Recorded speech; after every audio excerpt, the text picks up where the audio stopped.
Hello friends, welcome to my channel Aarambh classes. आज के इस वीडियो में हम लोग इंडियन हिस्ट्री में प्रीवियस ईयर में जो भी क्वेश्चंस पूछे गए हैं उसका डिस्कशन करेंगे। इस वीडियो में हम लोग TGT, PGT, GIC, NVS, KVS, LT grade और बीपीएससी टीआरई में इंडियन हिस्ट्री के जो भी क्वेश्चंस पूछे गए हैं उसका सॉल्यूशन देखेंगे। तो बिना देर किए चलिए आज का ये वीडियो शुरू करते हैं। इस वीडियो में हम लोग प्राचीन भारत के इतिहास के क्वेश्चंस का डिस्कशन करेंगे। इसके पहले के वीडियो में हम लोगों ने सिंधु सभ्यता से संबंधित प्रश्नों का डिस्कशन कर लिया है। आगे के प्रश्न वैदिक काल से संबंधित है। पहला प्रश्न है, निम्नलिखित में से कौन सा वैदिक लेख पहली बार पुनर्जन्म के सिद्धांत की प्रणालीगत व्याख्या देता है? इसका सही आंसर है ऑप्शन सी, शतपथ ब्राह्मण। सर्वप्रथम पुनर्जन्म के सिद्धांत की प्रणालीगत व्याख्या शतपथ ब्राह्मण देता है। अगला प्रश्न है, प्राचीन भारतीय लेखों के अनुसार निम्नलिखित में से कौन सी दो नदियों के बीच की भूमि ब्रह्मावर्त कहलाती है? इसका सही आंसर है ऑप्शन ए, सरस्वती नदी और दृश्यवती नदी। वैदिक तथा परवर्ती काल में ब्रह्मावर्त पंजाब का वह भाग था जो सरस्वती और दृश्यवती नदियों के मध्य स्थित था। अगला प्रश्न है, तमसो माँ ज्योतिर्गमय या हमें अंधकार से प्रकाश की ओर ले चलो, यह निम्नलिखित में से किस उपनिषद से आता है? इसका सही आंसर है ऑप्शन डी, बृहदारण्यक। तमसो माँ ज्योतिर्गमय कथन बृहदारण्यक उपनिषद से लिया गया है। इसका अर्थ है अंधकार से प्रकाश की ओर। अगला प्रश्न है, एक पुनर्विवाहित स्त्री के लिए प्रयुक्त पुनर्भू शब्द सर्वप्रथम किस ग्रंथ में दिखता है? इसका सही आंसर है ऑप्शन बी, अथर्ववेद में। पुनर्विवाहित स्त्री के लिए प्रयुक्त पुनर्भू शब्द का उल्लेख सर्वप्रथम अथर्ववेद में मिलता है। अगला प्रश्न है, स्मृतिकारों ने किस विवाह को अत्यंत निषिद्ध कहा है? इसका सही आंसर है ऑप्शन डी, सगोत्र। स्मृतिकारों ने सगोत्र प्रवर तथा पिंड में समान विवाह करना वर्जित बताया है। पाश्चात्य संस्कृतियों में विवाह को जहां एक संविदा मात्र माना गया, वहीं हिंदू संस्कृति में इसे कभी भी समाप्त न होने वाली संस्था माना गया। स्मृति ग्रंथों में विवाह के 8 प्रकारों का वर्णन मिलता है। वे हैं ब्रह्म, देव, आर्ष, प्रजापत्य, असुर, गंधर्व, राक्षस तथा पैशाच। इनमें से प्रथम 4 को प्रशस्त तथा अंतिम 4 को अप्रशस्त कहा गया है।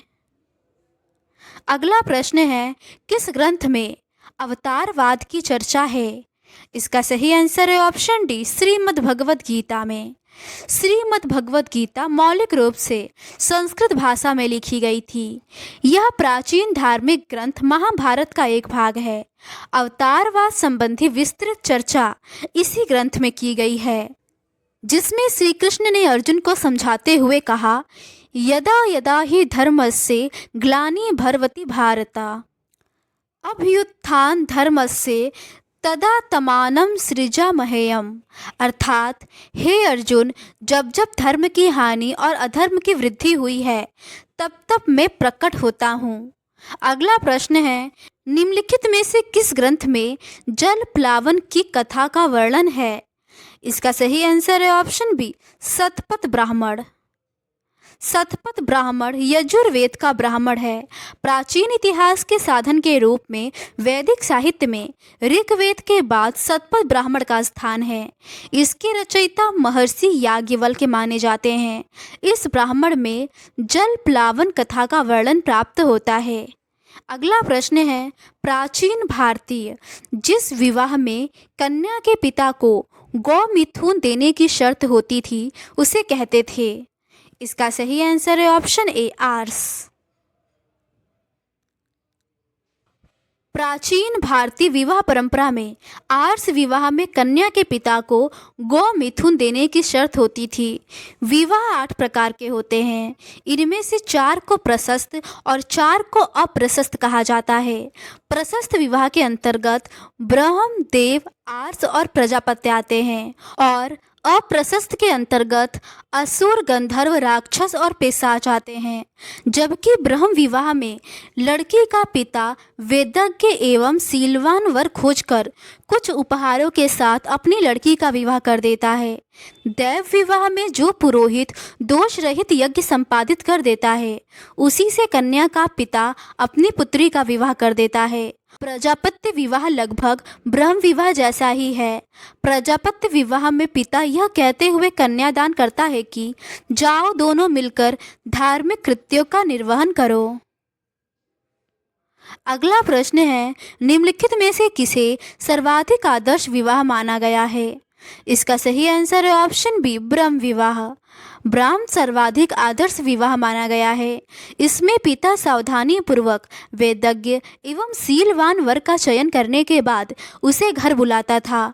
उसकी पूजा करके वस्त्राभूषणों से सुसज्जित कन्या को उसे प्रदान करता था। अगला प्रश्न है, सूची 1 की संहिताओं को सूची 2 के ब्राह्मणों से सुमेलित कीजिए एवं नीचे दिए गए कूट से सही उत्तर का चयन कीजिए। इसका सही आंसर है ऑप्शन सी, ऋग्वेद का कौशितकी ब्राह्मण होगा, यजुर्वेद का तैतरी ब्राह्मण होगा, सामवेद का पंचविंश ब्राह्मण होगा और अथर्ववेद का गौपथ ब्राह्मण होगा। अगला प्रश्न है, निम्नलिखित में से किसका संदर्भ फल, जलावन, लकड़ी, फूलों आदि की समय समय पर की जाती रही आपूर्ति से है, जिसे राजा को देने के लिए ग्रामीण बाध्य थे? इसका सही आंसर है ऑप्शन बी, भोग। उत्तर वैदिक ग्रंथों से पता चलता है कि राजा अपने सामान्य कुलजनों या अन्य जनों से जो विष कहलाते थे, स्वेच्छा से दी गई भेंट प्राप्त करता था, जो भोग अर्थात चढ़ावा कहलाती थी। परंतु राजा ने भेंट प्राप्त करने की प्रथा को अपना अधिकार बना लिया। अगला प्रश्न है, वैदिकोत्तर समाज के बारे में निम्नलिखित में से कौन सा कथन सत्य नहीं है? इसका सही आंसर है ऑप्शन बी, यज्ञों में श्रोता के बतौर एक पत्नी ही स्वतंत्र रूप से भाग ले सकती थी। यह कथन सत्य नहीं है। यज्ञ के समय स्त्रियों को श्रोता के रूप में एक साथ कई पत्नियों को स्वतंत्र रूप से भाग लेने का अधिकार था। मैत्रेयी संहिता में मनु की 10 पत्नियों का उल्लेख हुआ है, जो यज्ञ के श्रोता के रूप में भाग ले सकती थीं। अगला प्रश्न है, प्राचीन भारतीय व्यवस्था में किस विवाह को अनैतिक माना गया है? इसका सही आंसर है ऑप्शन बी, असुर विवाह को। प्राचीन भारतीय व्यवस्था में असुर विवाह को अनैतिक माना गया है। स्मृतिकारों ने इसकी निंदा की है। यह एक प्रकार से कन्या की बिक्री थी। मनुस्मृति के अनुसार जहां वर कन्या के संबंधियों को अथवा स्वयं कन्या को धन देकर स्वेच्छा से उसे ग्रहण करता है, वह असुर विवाह होता है। अगला प्रश्न है, निम्नलिखित में से कौन सा ग्रंथ पुरुष मेघ यज्ञ के समय बलि पीड़ितों की सूची में शिल्प और व्यवसायों की एक लंबी तालिका प्रस्तुत करता है? इसका सही आंसर है ऑप्शन ए, वाजसनेयी संहिता। यजुर्वेद के 2 भाग हैं, कृष्ण यजुर्वेद और शुक्ल यजुर्वेद। शुक्ल यजुर्वेद की संहिताओं को वाजसनेय भी कहा गया है। इसमें पुरुष मेघ यज्ञ के समय बलि पीड़ितों की सूची दी गई है, जिसमें शिल्प एवं व्यवसायों का उल्लेख दिया गया है। अगला प्रश्न है, तैत्तिरीय संहिता में उल्लिखित कुशीद शब्द निम्नलिखित में से किसके लिए प्रयोग किया गया? इसका सही आंसर है ऑप्शन ए, ऋण के लिए। तैत्तिरीय संहिता में ऋण के लिए कुशीद तथा शतपथ ब्राह्मण में उधार देने वाले के लिए कुशीदीन शब्द मिलता है। तैत्तिरीय ब्राह्मण में 3 ऋणों एवं 5 महायज्ञों का उल्लेख मिलता है। तैत्तिरीय उपनिषद में सदा सत्य बोलो, खूब अन्न उपजाओ, अतिथि देवो भव आदि वाक्यों का उल्लेख मिलता है। अगला प्रश्न है, वाजसनेय निम्नलिखित में से किस वेद से संबंधित है? इसका सही आंसर है ऑप्शन सी, यजुर्वेद से। वाजसनेय का संबंध यजुर्वेद से है। शुल्क यजुर्वेद की संहिताओं को वाजसनेय कहा गया है। यजुर्वेद में स्तोत्र एवं कर्मकांड का वर्णन है। यह वेद गद्य एवं पद्य दोनों में है। यजुर्वेद में कर्मकांडों को संपन्न करने वाले पुरोहित को अध्वर्यु कहा जाता है। कृष्ण यजुर्वेद तथा शुल्क यजुर्वेद इसकी दो शाखाएं हैं। शतपथ ब्राह्मण शुल्क यजुर्वेद का ब्राह्मण ग्रंथ है। ऋग्वेद, यजुर्वेद तथा सामवेद को वेद त्रयी कहा जाता है। अगला प्रश्न है, नासदीय सूक्त निम्नलिखित किस वेद से संबंधित है? इसका सही आंसर है ऑप्शन ए, ऋग्वेद से। नासदीय सूक्त ऋग्वेद के 10वें मंडल का 129वां सूक्त है, जिसका संबंध ब्राह्मण विज्ञान और ब्राह्मण उत्पत्ति से जुड़ा हुआ है। ऋग्वेद के 10वें मंडल के पुरुष सूक्त में चारों वर्णों की उत्पत्ति की चर्चा की गई है। ऋग्वेद में कुल 10 मंडल, 1028 सूक्त तथा 10,552 ऋचाएं हैं। अगला प्रश्न है, किस सम्मेलन को नरिस्ता कहा जाता था? जिसका अर्थ एक ऐसा संकल्प है जिसे तोड़ा नहीं जा सकता था। इसका सही आंसर है ऑप्शन डी, सभा। सभा, समिति, विदत एवं गण वैदिक काल की प्रशासनिक संस्थाएं थी। सभा को नरिस्ता कहा जाता था, जिसका अर्थ एक ऐसा संकल्प है जिसे तोड़ा नहीं जा सकता था। सभा को किलवत स्पद भी कहा गया है, जिसका अर्थ है पाप का विमोचन करने वाली। सभी कुलीन वर्गों की संस्था थी तथा कुछ न्यायिक कार्य भी करती थी। समिति साधारण लोगों की संस्था थी तथा इसके अध्यक्ष को ईशान कहा गया। महत्वपूर्ण कार्य राजा का चुनाव करना था। विदत को विशिष्ट संस्था के रूप में माना गया है, जिसमें वृद्धों एवं विद्वानों की सहभागिता होती थी। गण के विषय में कुछ स्पष्ट नहीं है। अगला प्रश्न है, निम्नलिखित में से वैदिक साहित्य में कौन सम्मिलित नहीं है? इसका सही आंसर है ऑप्शन बी, स्मृतियाँ। स्मृतियाँ वैदिक साहित्य में सम्मिलित नहीं हैं। वैदिक साहित्य को श्रुति भी कहा जाता है। श्रुति का शाब्दिक अर्थ है सुना हुआ। संहिताएं, आरण्यक, उपनिषद तथा ब्राह्मण ग्रंथ वैदिक साहित्य में शामिल है, जबकि स्मृतियों की रचना सूत्र काल में हुई है। अगला प्रश्न है, स्रोत सूत्र का संबंध किससे माना जाता है? इसका सही आंसर है ऑप्शन बी, यज्ञ से। स्रोत सूत्र में यज्ञ विधि विधानों की विस्तार से चर्चा है। इस प्रकार यह यज्ञ से संबंधित है। स्रोत सूत्र नितांत कर्मकांडी होने के कारण ऐतिहासिक दृष्टि से महत्वपूर्ण नहीं है। गृह सूत्र गृह कर्मकांडों एवं यज्ञों का विवरण प्रस्तुत करते हैं। धर्म सूत्र में राजनीति, विधि एवं व्यवहार से संबंधित विषयों का प्रतिपादन किया गया है। सूत्रों में गौतम धर्म सूत्र सबसे प्राचीन माना गया है। अगला प्रश्न है, निम्नलिखित में से कौन वेदांग का हिस्सा नहीं है? इसका सही आंसर है ऑप्शन डी, आगम। आगम वेदांग का हिस्सा नहीं है। यह जैन धर्म से संबंधित है। वेदांगों की कुल संख्या 6 है, जिसमें शिक्षा, कल्प, ज्योतिष, छंद, निरुक्त और व्याकरण शामिल हैं। अगला प्रश्न है, वैदिक साहित्य के गद्य भाग के प्रत्येक अंग को कहा जाता है? इसका सही आंसर है ऑप्शन डी, यजुस। यजुस वैदिक साहित्य के गद्य भाग के प्रत्येक अंग को कहा जाता है। यजुस का शाब्दिक अर्थ यज्ञ होता है। यजुर्वेद की रचना गद्य और पद्य दोनों में की गई है। यजुर्वेद एक कर्मकांडी वेद है। इसका पाठ अध्वर्यु पुरोहित द्वारा किया जाता है। इसे यज्ञ वेद एवं अध्वर्यु वेद भी कहते हैं। अगला प्रश्न है, निरुक्त निम्नलिखित में से किससे संबंधित है?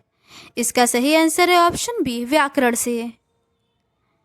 निरुक्त का संबंध वैदिक शब्दों की उत्पत्ति या व्याकरण से है। निरुक्त 6 वेदांगों में से एक है। अन्य वेदांग हैं शिक्षा, कल्प, व्याकरण, छंद और ज्योतिष। वैदिक स्वरों में शुद्ध उच्चारण के लिए शिक्षा शास्त्र की रचना हुई। कल्प वेदांग में कर्मकांड या विधि नियम है। व्याकरण का कार्य भाषा शैली को वैज्ञानिकता प्रदान करना है। प्राचीनतम व्याकरण ग्रंथ पाणिनि की अष्टाध्यायी है। पद्यों को चरणों में सूत्रबद्ध करने के लिए छंद की रचना की गई है। ज्योतिष में ब्रह्मांड एवं नक्षत्रों के बारे में भविष्यवाणी है। अगला प्रश्न है, निम्नलिखित में से कौन वेदांग का अंग नहीं है? इसका सही आंसर है ऑप्शन डी, सूत्र। सूत्र वेदांग का अंग नहीं है, जबकि कल्प, छंद और निरुक्त वेदांग का अंग है। अगला प्रश्न है, वैदिक साहित्य का प्राचीनतम ग्रंथ कौन सा है? इसका सही आंसर है ऑप्शन ए, ऋग्वेद। वैदिक साहित्य का प्राचीनतम ग्रंथ ऋग्वेद है। ऋग्वेद, जिसमें कुल 10 मंडल हैं, दशरथ के युद्ध का उल्लेख 7वें मंडल में है। प्रथम एवं 10वां मंडल नवीनतम है। ऋग्वेद का दूसरा एवं 7वां मंडल वंश मंडल कहलाते हैं। ऋग्वेद के तीसरे मंडल में गायत्री मंत्र का उल्लेख है, जिसकी रचना विश्वामित्र ने की थी। गायत्री मंत्र सविता को संबोधित है। ऋग्वेद के पुरोहित को होत्री कहा जाता है। अगला प्रश्न है, वेदों में सबसे प्राचीन कौन सा है? इसका सही आंसर है ऑप्शन ई, उपर्युक्त में से कोई नहीं। वेदों में सबसे प्राचीन ऋग्वेद है। अगला प्रश्न है, ऋग्वैदिक काल की कोई नियतित भूमि कर नहीं था, क्योंकि? इसका सही आंसर है ऑप्शन सी, राजा को भूमि का मालिक नहीं समझा जाता था। ऋग्वैदिक काल में कोई नियतित भूमि कर नहीं था, क्योंकि राजा को भूमि का मालिक नहीं समझा जाता था। ऋग्वैदिक समाज जनजाति और समतावादी समाज था। भूमि की संपत्ति के संचय के आधार पर सामाजिक विभाजन मौजूद नहीं था। अगला प्रश्न है, सूची 1 को सूची 2 से सम्मिलित कीजिए और उसके नीचे दिए गए कूट से सही उत्तर चुनिए। इसका सही आंसर है ऑप्शन सी, ऋग्वेद का ऐतरेय ब्राह्मण होगा, सामवेद का पंचविश ब्राह्मण होगा, यजुर्वेद का शतपथ ब्राह्मण होगा और अथर्ववेद का गौपथ ब्राह्मण होगा। अगला प्रश्न है, सामवेद के संपूर्ण मौलिक मंत्रों की संख्या क्या है? इसका सही आंसर है ऑप्शन सी, 75। सामवेद के संपूर्ण मौलिक मंत्रों की संख्या 75 है। इस वेद में कुल 1875 ऋचाएँ हैं।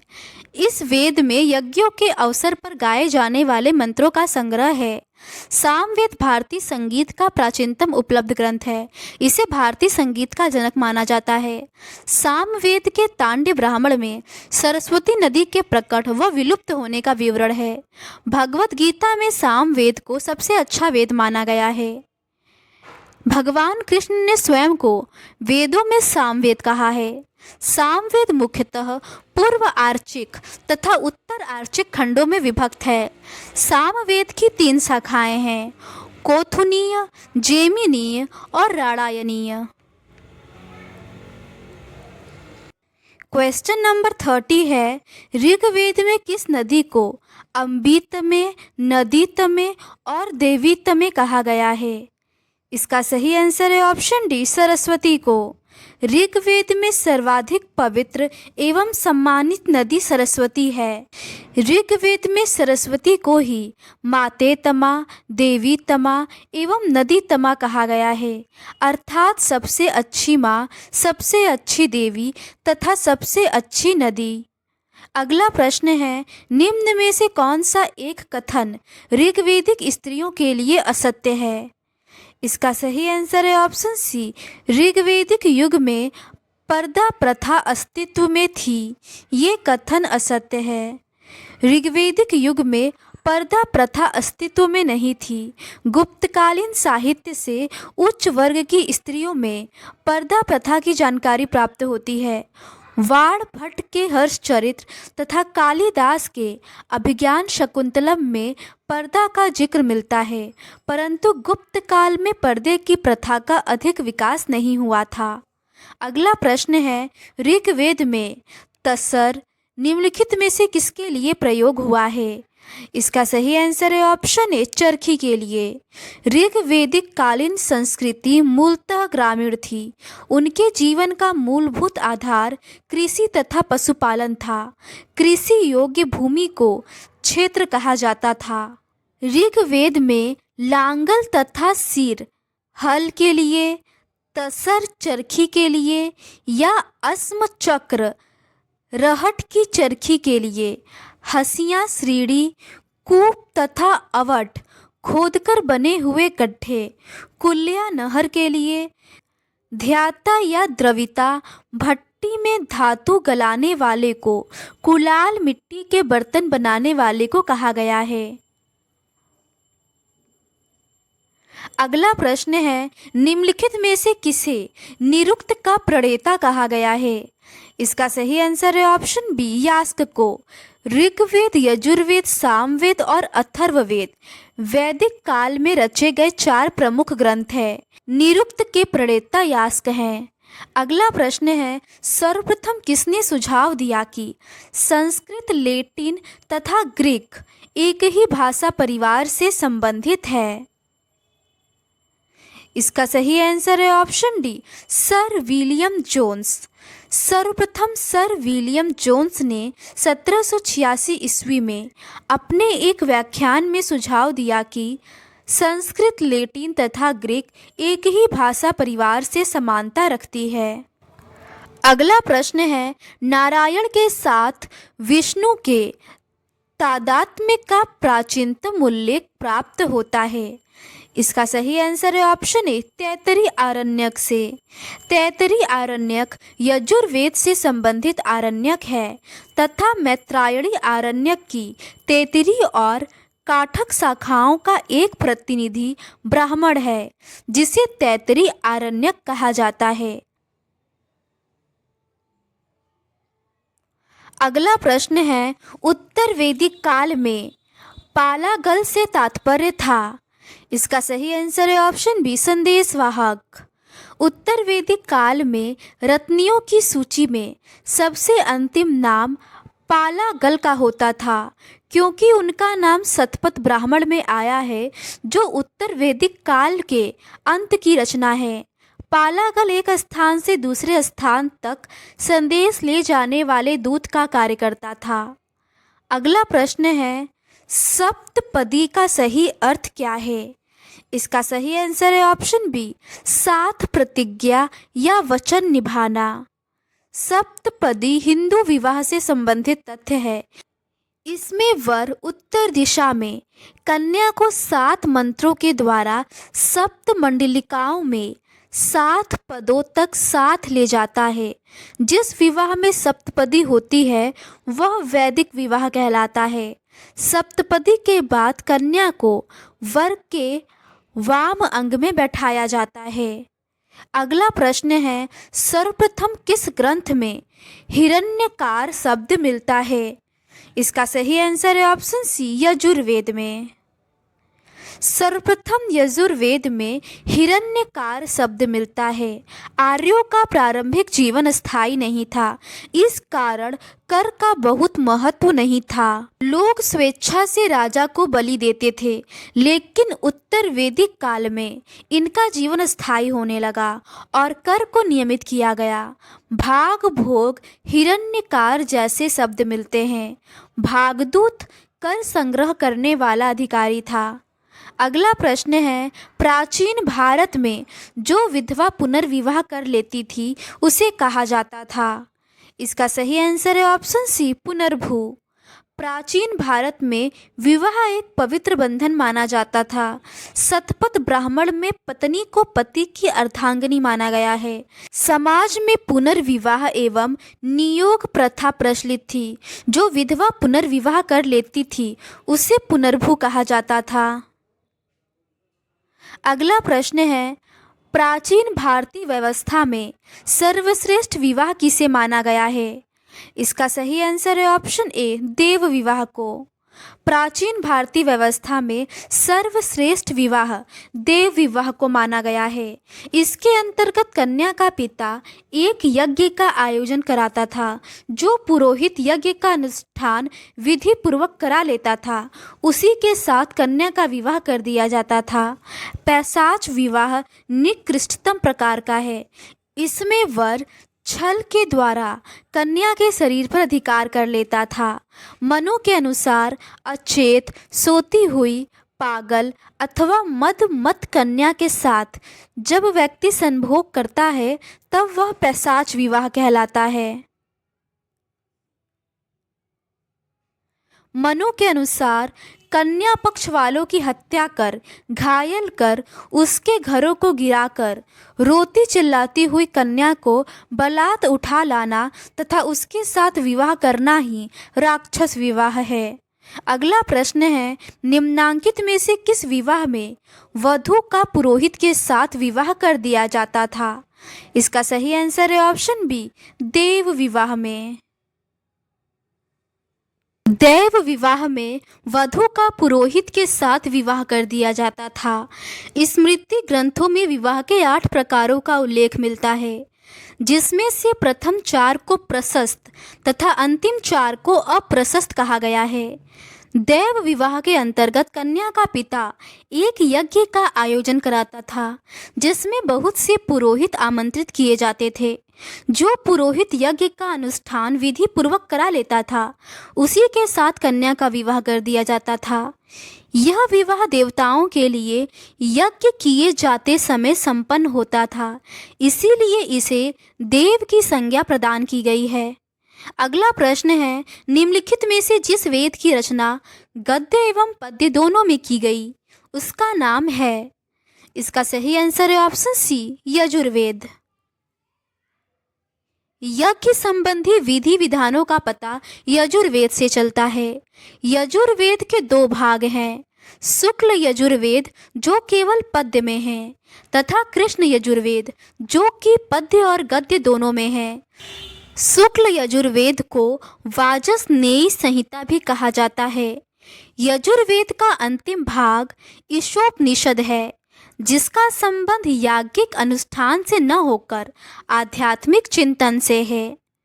अगला प्रश्न है, निम्नलिखित में से कौन सा वेद अंशतः गद्य में लिखा गया है? इसका सही आंसर है ऑप्शन बी, यजुर्वेद। अगला प्रश्न है, निम्नलिखित में से कौन सा ग्रंथ भारतीय गणित का प्राचीनतम साक्ष्य है? इसका सही आंसर है ऑप्शन डी, सुल्ब सूत्र। सुल्ब शब्द सुल्ब या सुल्ब धातु से बना है, जिसका अर्थ है नापना। साधारण भाषा में सुल्ब का अर्थ है रस्सी। प्राचीन काल में ऋषि यज्ञ की विभिन्न आकार की वेदियां बनाने के लिए रस्सी का इस्तेमाल किया करते थे। रस्सी की मदद से जमीन नापने, चाप खींचने का भी काम किया जाता था।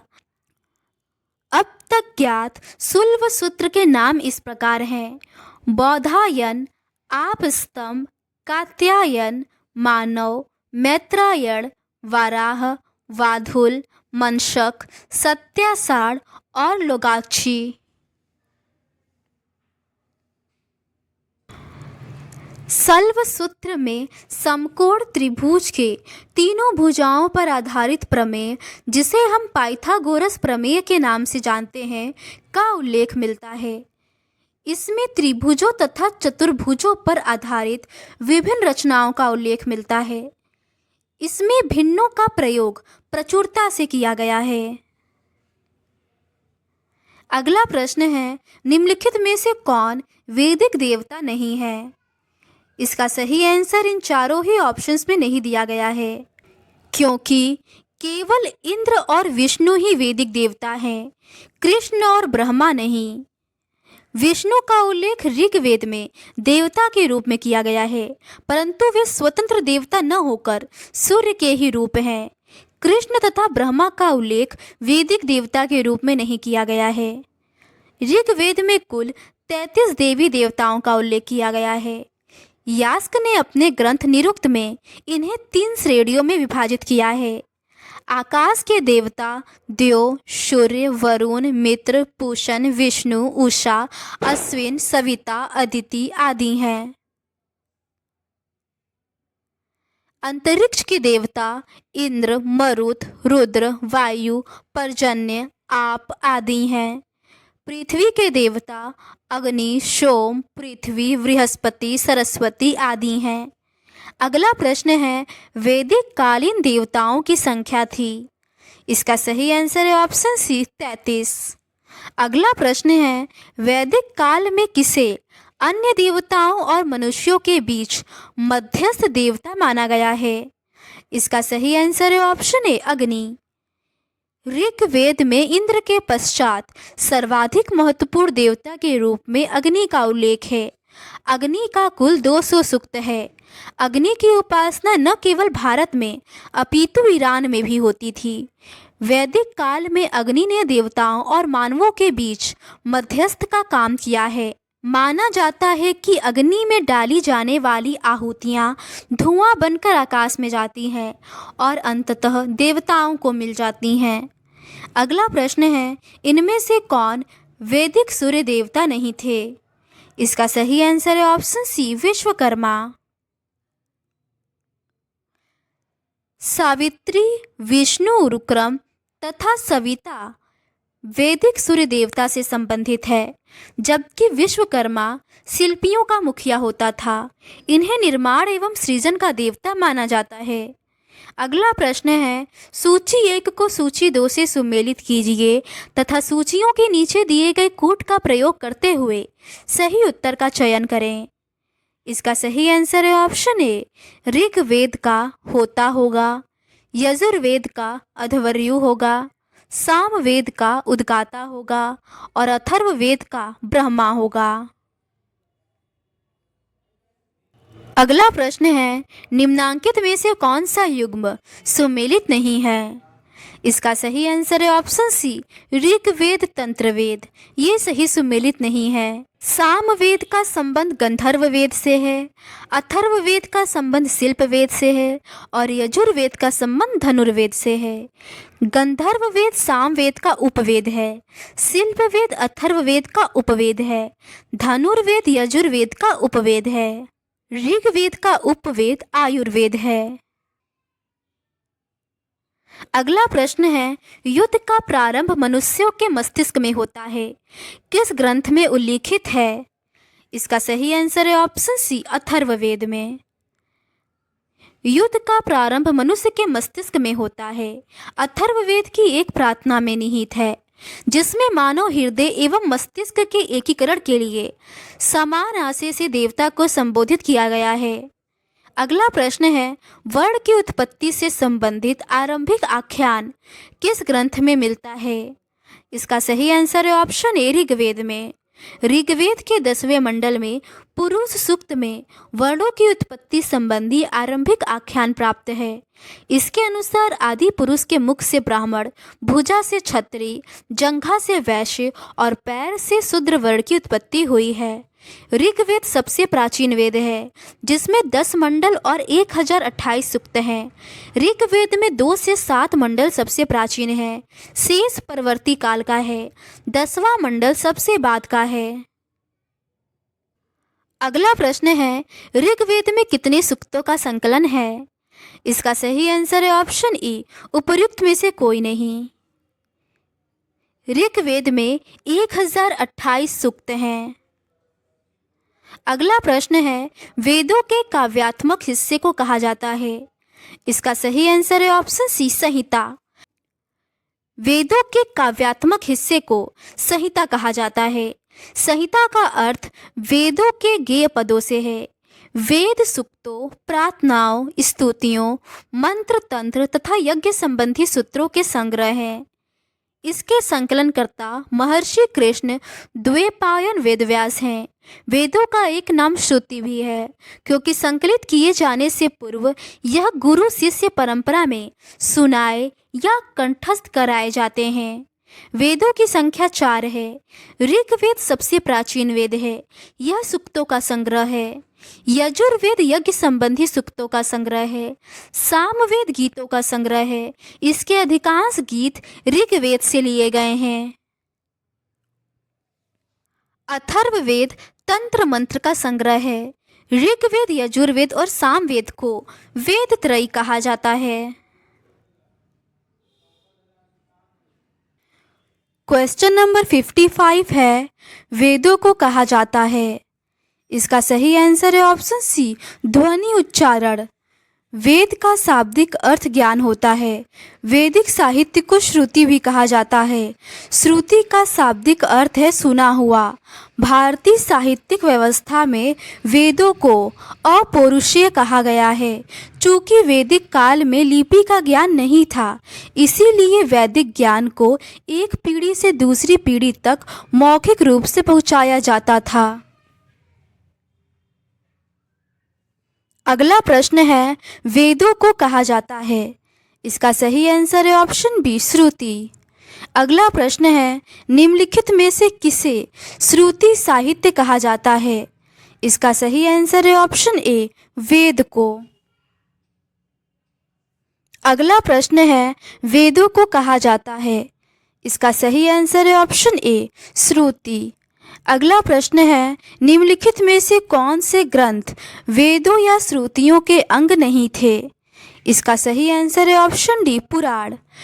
वेदों या श्रुतियों के 4 वेद, संहिताएं, ब्राह्मण तथा उपनिषदों को शामिल किया जाता है। पुराण वेद श्रुतियों के अंग नहीं है। अगला प्रश्न है, वेदों का भाग नहीं माने गए हैं। इसका सही आंसर है ऑप्शन डी, धर्मसूत्र।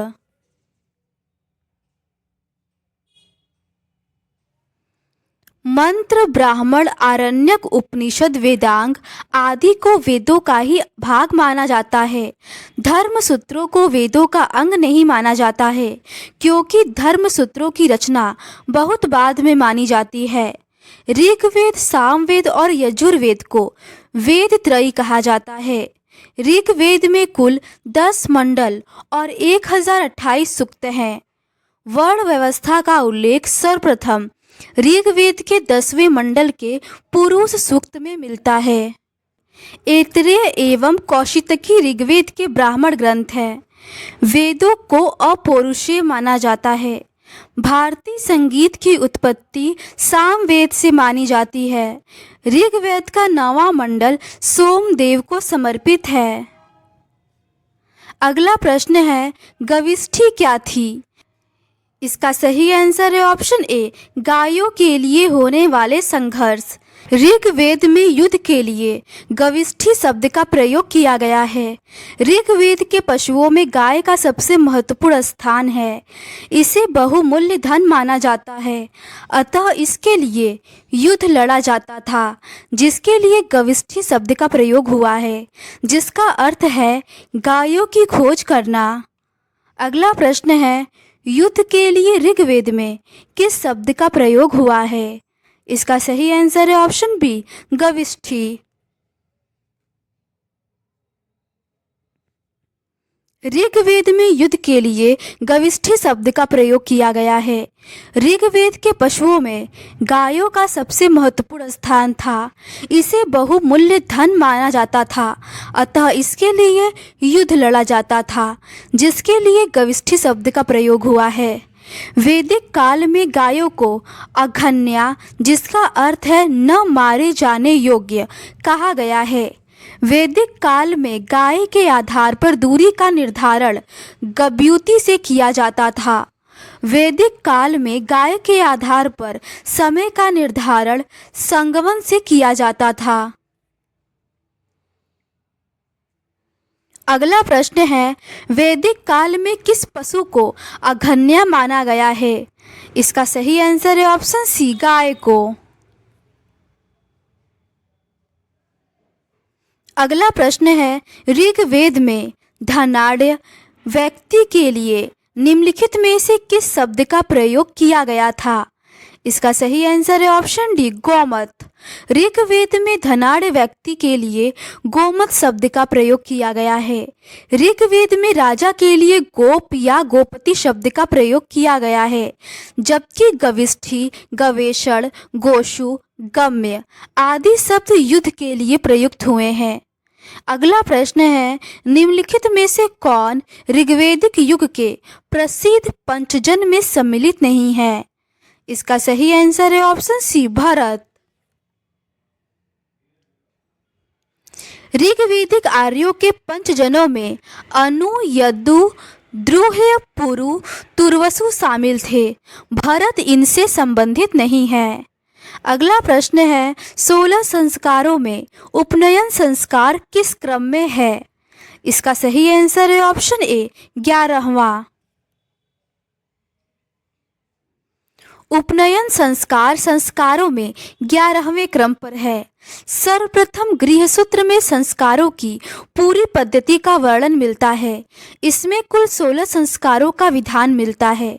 वे इस प्रकार हैं: गर्भाधान, पुंसवन, सीमांतोन्नयन, जात कर्म, नामकरण, निष्क्रमण, अन्नप्राशन, चूड़ाकरण, कर्णवेधन, विद्यारंभ, उपनयन, वेदारंभ, केशांत, समावर्तन, विवाह एवं अंत्येष्टि।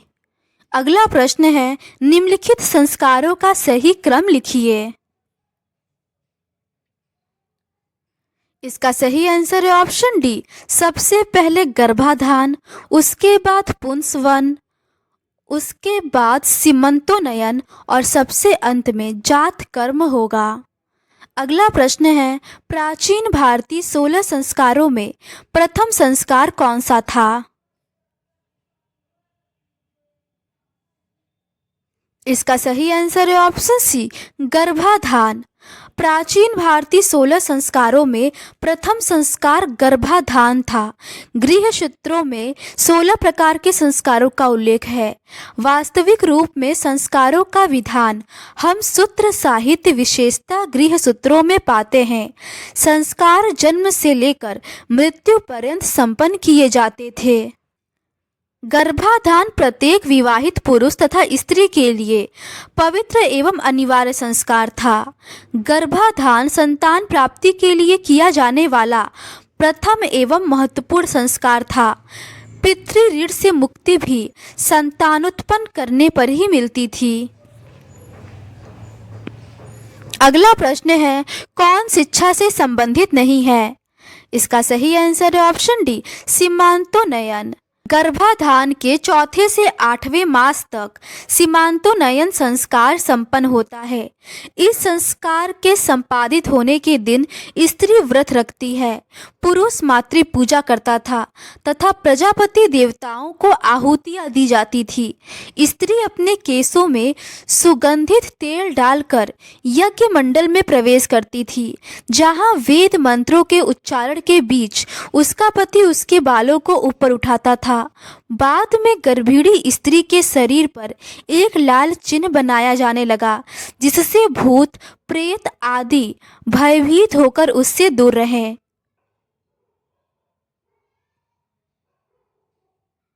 प्राचीन हिंदू संस्कारों में उपनयन का सबसे अधिक महत्व था, जिसके माध्यम से बालक संपूर्ण ज्ञान प्राप्त करने का अधिकारी बन जाता था।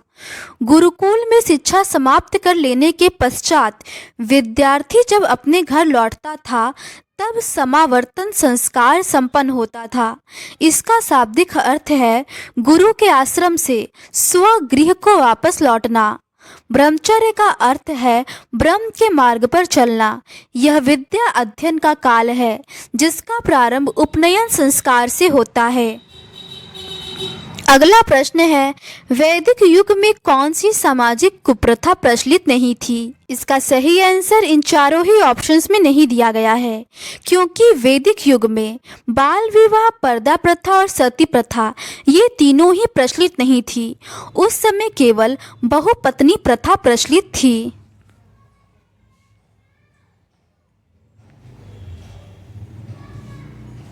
अगला प्रश्न है, ऋग्वैदिक काल में निम्नलिखित में से कौन सी प्रथा प्रचलित नहीं थी? इसका सही आंसर है ऑप्शन डी बाल विवाह। ऋग्वैदिक समाज में विवाह एक पवित्र बंधन माना जाता था। शतपथ ब्राह्मण में पत्नी को पति की अर्धांगिनी कहा गया है। परिवार में एक पत्नित्व विवाह ही सामान्यतः प्रचलित थे। यद्यपि कुलीन वर्ग के कुछ लोग कई पत्नियां रखते थे, ऋग्वैदिक काल में बाल विवाह की प्रथा प्रचलित नहीं थी। अंतरजातीय विवाह होते थे, परंतु आर्य वर्ण का दास वर्ण के साथ विवाह निश्चित था। कन्या की विदाई के समय उपहार एवं द्रव्य दिए जाते थे, जिसे वहतु कहते थे। पुनर्विवाह एवं नियोग प्रथा प्रचलित थी। अगला प्रश्न है, प्रतिलोम विवाह से उत्पन्न संतान को कौन सा दर्जा दिया जाता था? इसका सही आंसर है ऑप्शन डी, माता पिता के दर्जे से निम्न दर्जा। प्रतिलोम विवाह से उत्पन्न संतान को माता पिता के दर्जे से निम्न दर्जा दिया जाता था। प्रतिलोम प्रकार के विवाह में लड़की उच्च वर्ण, जाति, उपजाति, कुल या वंश की होती थी और लड़का निम्न वर्ण, जाति, उपजाति, कुल या वंश का था। इस प्रकार के विवाह में स्त्री की स्थिति निम्न हो जाती थी। स्मृतिकारों ने इस प्रकार के विवाह की कटु आलोचना की है।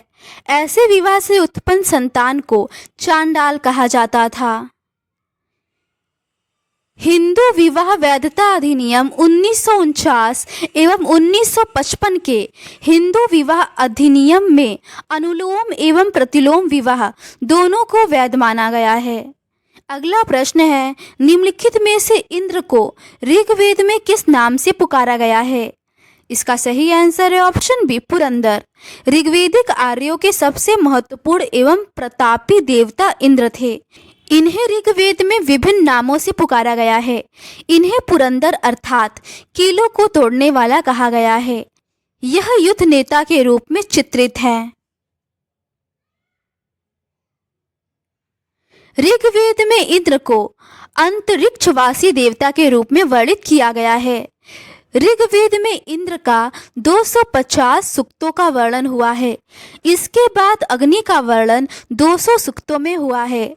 ऋग्वेद में इंद्र को आंधी, तूफान तथा वर्षा के देवता के रूप में वर्णन किया गया है, जिसकी उत्पत्ति मेघ और जल से हुई है।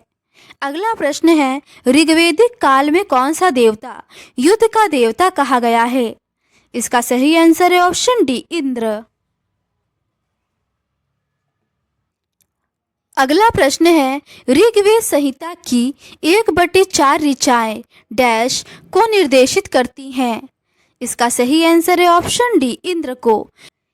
इंद्र को विश्व का स्वामी कहा गया है। ऋग्वेद में सर्वाधिक सूक्त इंद्र को समर्पित है। इन्हें पुरंदर अर्थात कीलों को तोड़ने वाला कहा गया है। ऋग्वेद में अग्नि को 200 सूक्त समर्पित है और वह इस काल के दूसरे सर्वाधिक महत्वपूर्ण देवता है। अगला प्रश्न है, ऋग्वेद के अत्यंत उपयोगी और साथ ही अत्यंत भयावह देवता के रूप में किसका अधिक बार आवाहन किया गया है? इसका सही आंसर है ऑप्शन सी, इंद्र का। अगला प्रश्न है, ऋग्वेदिक काल का सर्वशक्तिमान देवता था? इसका सही आंसर है ऑप्शन सी, इंद्र। इंद्र को गोपति, अस्कम्भियान, वृत्रहंता, पुरंदर कहा गया है। अग्नि यज्ञ द्वारा देवता एवं मनुष्यों के बीच मध्यस्थता करते थे, इसीलिए इन्हें यज्ञ का देवता कहा गया है। ऋग्वेद में इंद्र के 250 सूक्त तथा अग्नि के 200 सूक्त का उल्लेख है। सोम का उल्लेख ऋग्वेद के 9वें मंडल में है। वरुण समुद्र के देवता, नैतिक व्यवस्था के संरक्षक एवं पापियों को दंड देने वाले थे। अगला प्रश्न है, ऋग्वेदिक देवताओं में सबसे महत्वपूर्ण कौन था? इसका सही आंसर है ऑप्शन बी, इंद्र। अगला प्रश्न है, ऋग्वेद में घोड़ों का कितनी बार उल्लेख हुआ है? ऋग्वेद में घोड़ों का 215 बार उल्लेख हुआ है। अगला प्रश्न है, अद्वैत काल की अनुभूति किस काल में हुई थी? इसका सही आंसर है ऑप्शन बी, उत्तर वैदिक काल में। अद्वैत काल या अद्वैतवाद की अनुभूति उत्तर वैदिक काल की अंतिम अवस्था में हुई थी। वैदिक काल के अंतिम दौर में पुरोहितों के प्रभुत्व तथा याक्षिक कर्मकांडों के विरुद्ध उपनिषदीय प्रतिक्रिया हुई, जिसका चरम विकास जैन एवं बौद्ध आंदोलनों में दिखाई पड़ता है। उपनिषदीय विचारकों ने याज्ञिक अनुष्ठानों को ऐसी कमजोर नौका बताया है जिसके द्वारा इस जीवन रूपी भवसागर को पार नहीं किया जा सकता है। उन्होंने मोक्ष प्राप्ति के उद्देश्य हेतु ज्ञान मार्ग का प्रतिपादन किया। यह ज्ञान मार्ग था ब्रह्म और आत्मा के बीच अद्वैतवाद का अनुभव करना। अगला प्रश्न है, भारतीय संस्कृति की आधारशिला क्या है? इसका सही आंसर है ऑप्शन डी, ऋग्वेद। ऋग्वेद भारोपी साहित्य का सबसे प्राचीन ग्रंथ है। ऋग्वेदिक काल 1500 से 1000 ईसा पूर्व माना जाता है। ऋग्वेद में तत्कालीन धार्मिक, राजनीतिक, सामाजिक एवं आर्थिक गतिविधियों की जानकारी विस्तार से मिलती है। ऋग्वेद को प्रथमतः 8 भागों में बांटा गया है। इसे अष्टक कहा गया। प्रत्येक अष्टक को पुनः 8 भागों में बांटा गया है। ऋग्वेद में कुल 10,552 मंत्र तथा 1028 सूक्त हैं। अगला प्रश्न है, समुद्र पर्यत पृथ्वी के शासक को एकराट कहा गया है। इसका सही आंसर है ऑप्शन बी, ऐतरेय ब्राह्मण में। राजा की उत्पत्ति का सिद्धांत सर्वप्रथम ऐतरेय ब्राह्मण में मिलता है। अधिकारों में वृद्धि के परिणाम स्वरूप अलग अलग दिशाओं में राजा के नाम अलग अलग होने लगे। समुद्र पर्यत पृथ्वी के शासक को, अर्थात जो राजा चारों दिशाओं को विजित कर लेता था, एकराट कहा जाता था। मध्य देश के राजा को राजा, पूर्व देश के राजा को सम्राट, पश्चिम देश के राजा को स्वराट, उत्तर देश के राजा को विराट और दक्षिण देश के राजा को भोज कहते थे। अगला प्रश्न है, रामायण और महाभारत में उल्लिखित स्थलों की पुरातात्विक पहचान की गई है। इसका सही आंसर है ऑप्शन डी, बी लाल द्वारा। रामायण और महाभारत में उल्लिखित स्थलों की पुरातात्विक पहचान बी लाल द्वारा की गई है। 1975 से 76 तथा 1976 से 77 ईस्वी में उत्खनन से एक विश्वसनीय कालक्रम प्रकाश में आया है। साथ ही इस स्थान पर प्राचीनतम बस्ती के विषय में जानकारी भी मिली है। उत्खनन से सबसे निचले स्तर में उत्तरी काली चमकीले मृदभांड एवं घूसर मृदभांड परंपरा के मिट्टी के बर्तन मिले हैं। घूसर परंपरा के कुछ मृदभांडों पर काले रंग की चित्रकारी भी मिलती है।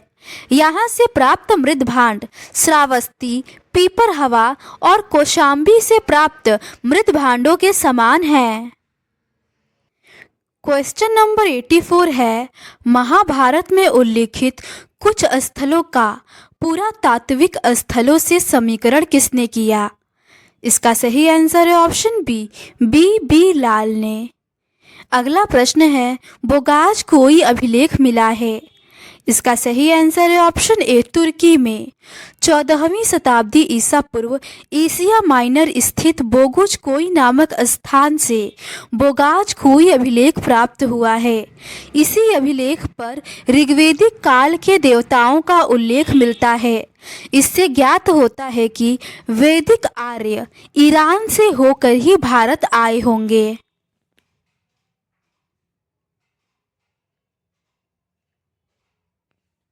अगला प्रश्न है, निम्नांकित में से किस वैदिक देवता का नाम बोगज कोई अभिलेख में नहीं मिलता है?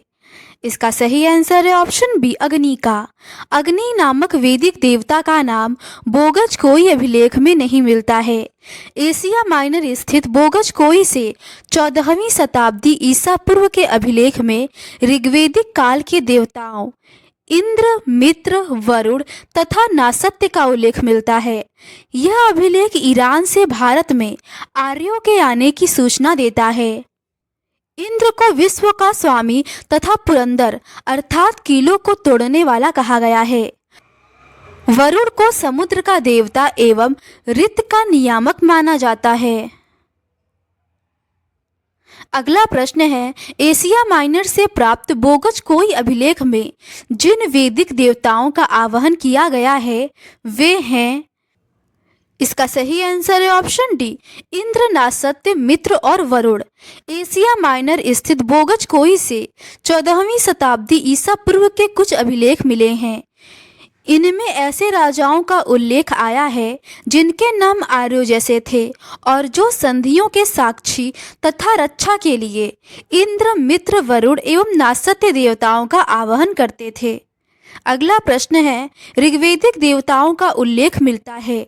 इसका सही आंसर है ऑप्शन डी, बोगज कोई अभिलेख में। अगला प्रश्न है, ऋग्वेद में दो कृषि योग्य भूमि के बीच की भूमि पट्टी को कहा जाता था। इसका सही आंसर है ऑप्शन डी, खिल्य। ऋग्वेद में कृषि योग्य भूमि को उर्वरा अथवा क्षेत्र कहा जाता था। भूमि टुकड़ों में विभक्त थी जिनके बीच के जमीन की पट्टियां खिल्य होती थी। खिल्य शब्द का प्रयोग परती, ऊसर आदि भूमियों के लिए भी किया गया है। अगला प्रश्न है, ऋग्वेदिक काल में अश्वत्थ वृक्ष किसे कहा जाता था। इसका सही आंसर है ऑप्शन बी, पीपल को। ऋग्वेदिक काल में अश्वत्थ वृक्ष पीपल को कहा गया है। पीपल को संस्कृत में अश्वत्थ कहा गया है। भारतीय संस्कृति में पीपल देव वृक्ष है। इसके सात्विक प्रभाव से अंतः चेतना पुलकित और प्रफुल्लित होती है। स्कंद पुराण में वर्णित है कि अश्वत्थ के मूल में विष्णु, तने में केशव, शाखाओं में नारायण, पत्तों में श्रीहरि और फलों में सभी देवताओं के साथ अच्युत सदैव निवास करते हैं। पीपल भगवान विष्णु का जीवंत और पूर्णतः मूर्तिमान स्वरूप है। अगला प्रश्न है, ऋग्वेद में धान्यकृत शब्द का प्रयोग हुआ है।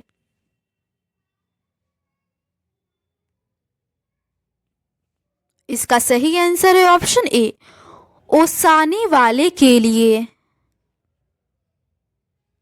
ऋग्वेद में धान्यकृत शब्द का प्रयोग अनाज ओसाने वाले के लिए किया गया है। ऋग्वेद में कुल 10,552 श्लोकों में केवल 24 श्लोकों में ही कृषि का उल्लेख है। इनमें से भी अधिकांश उल्लेख क्षेपक माने जाते हैं। संहिता के मूल भाग में तो कृषि के महत्व के केवल 3 शब्द ही प्राप्य हैं, जो हैं उर्दर, धान्य तथा वपंती। अगला प्रश्न है, तत् त्वम असि का अभिप्राय है। इसका सही आंसर है ऑप्शन बी, आत्मा और ब्रह्म में अभेद है। तत्व त्वम असि से अभिप्राय है आत्मा और ब्रह्म में अभेद है, अर्थात जीव और ब्रह्म एक ही है। तत् त्वम असि महावाक्य छांदोग्य उपनिषद में वर्णित है। अगला प्रश्न है, ऋग्वेद में तक्षण किसे कहते थे। इसका सही आंसर है ऑप्शन ए, बढ़ई को।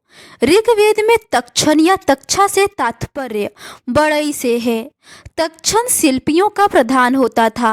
वह लकड़ी से निर्मित वस्तुओं, मुख्यतः रथों का निर्माण करता था। आर्यों के सामरिक जीवन में रथों के अधिक महत्व के कारण तक्षण की सामाजिक प्रतिष्ठा में अत्यधिक वृद्धि हो गई।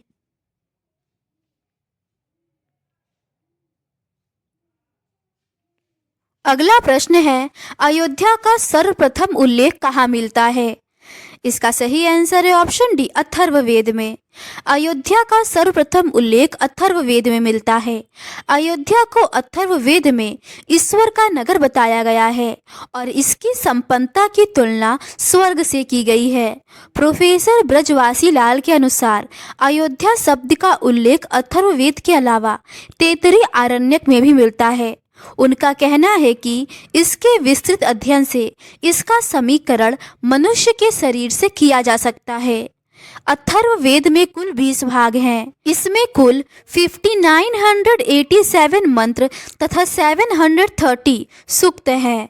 अथर्ववेद के मंत्रों से जो पुरोहित यज्ञ संपादित करता है वह ब्रह्मा कहलाता है। अगला प्रश्न है, किस उत्तर वैदिक कालीन विचारकों ने वेदों की महिमा का खंडन किया है? इसका सही आंसर है ऑप्शन बी, कौत्स। उत्तर वैदिक कालीन विचारक कौत्स ने वेदों की महिमा का खंडन किया है। इसके अतिरिक्त चार्वाक ने वेदों की कटु आलोचना की है। चार्वाक के अनुसार वेद अप्रमाणिक ग्रंथ हैं, अतः वेदों में वर्णित धर्म का विचार भी भ्रांति मूलक है। अगला प्रश्न है, ऋग्वेद के नवम मंडल के सभी सूक्त निम्नलिखित में से एक ही देवता परक हैं। इसका सही आंसर है ऑप्शन सी, सोम।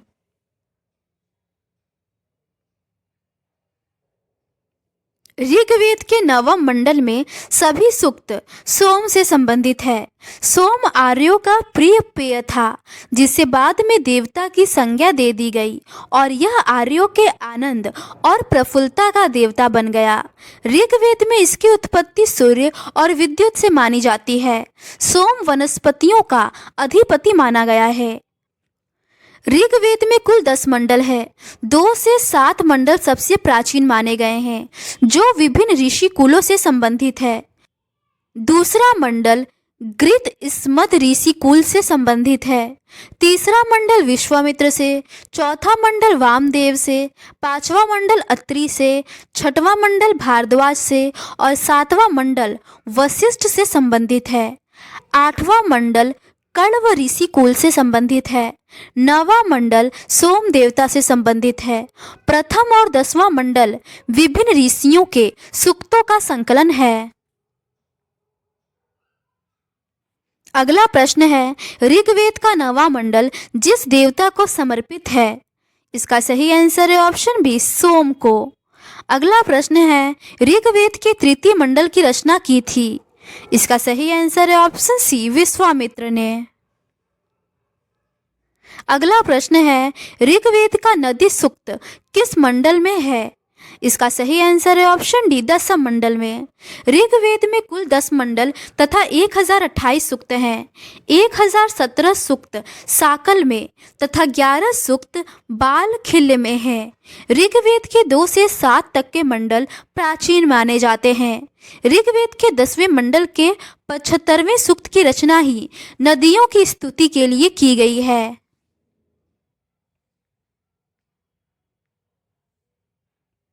अगला प्रश्न है, ऋग्वेद के किस मंडल में गायत्री मंत्र लिखा गया है? इसका सही आंसर है ऑप्शन सी, तृतीय। ऋग्वेद सर्वाधिक प्राचीन वेद है। गायत्री मंत्र ऋग्वेद में उल्लिखित है। इसके रचनाकार विश्वामित्र है। यह सूर्य देवता को समर्पित है। यह मंत्र ऋग्वेद के तृतीय मंडल में वर्णित है। अगला प्रश्न है, ऋग्वेद में निष्क ग्रीव एक प्रकार है। इसका सही आंसर है ऑप्शन सी, आभूषण का। ऋग्वेद में एक स्थान पर निष्क ग्रीव शब्द का प्रयोग मिलता है। दूसरे स्थान पर कहा गया है कि उषा देवी उन व्यक्तियों के दुःस्वप्नों का प्रभाव दूर कर देती है जो निष्क पहनते हैं। रामायण में निष्क का अर्थ बताते हुए लिखा है कि निष्क सुवर्णेन अलंकृत ग्रीवा। इससे प्रकट होता है कि निष्क हंसली अथवा हार की भांति गले में पहना जाता था। अतः स्पष्ट है कि ऋग्वेद में निष्क ग्रीव एक प्रकार का आभूषण था। अगला प्रश्न है, वैदिक युग की सर्वाधिक प्राचीन संस्था कौन सी थी? इसका सही आंसर है ऑप्शन डी, विदत। विदत भारोपी आर्यों की प्राचीनतम जनसभा थी। इस सभा में पुरुषों के साथ महिलाएं भी सक्रिय रूप से भाग लेती थी। यह ऋग्वेदिक कालीन सर्वाधिक महत्वपूर्ण सभा थी, क्योंकि इसका उल्लेख ऋग्वेद में 122 बार किया गया है। सभा ऋग्वेद में इसका उल्लेख 8 बार मिलता है। यह विशिष्ट जनों की सभा थी। राजा के निर्वाचन एवं पुनर्निर्वाचन में इसका महत्वपूर्ण योगदान था। समिति। ऋग्वेद में इसका उल्लेख 9 बार मिलता है। इससे अनुमान लगाया जाता है कि इसका महत्व सभा से अधिक था। गण। ऋग्वेद के समय यह संभवतः एक जनसभा थी जिसमें कुलीन लोग शामिल थे। इसके मुखिया को गणपति कहा जाता था। परिषद। यह एक जनजातीय सैन्य सभा थी।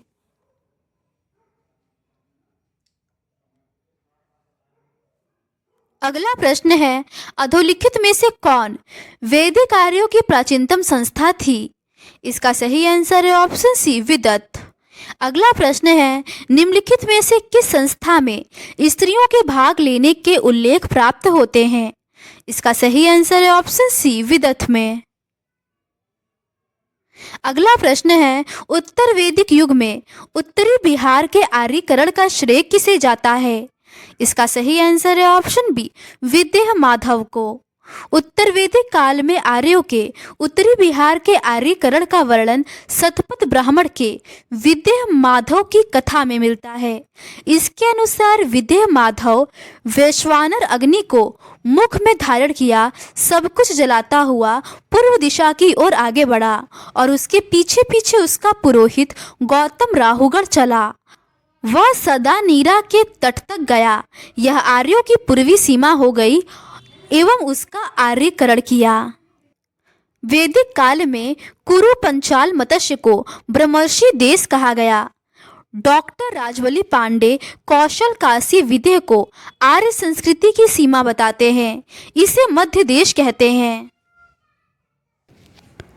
अगला प्रश्न है, उत्तर वैदिक काल में आर्यों को भारतीय भूगोल के किस अंश की जानकारी नहीं थी? इसका सही आंसर है ऑप्शन सी, कृष्णा नदी घाटी तक दक्षिण भारत की। उत्तर वैदिक काल का समय 1000 ईसा पूर्व से 600 ईसा पूर्व तक था। इस समय आर्य सभ्यता का प्रसार विंध्य भारत के दक्षिण में नहीं हो पाया था। किसी भी वैदिक ग्रंथ में हमें दक्षिण के राज्यों के उल्लेख नहीं मिलता है।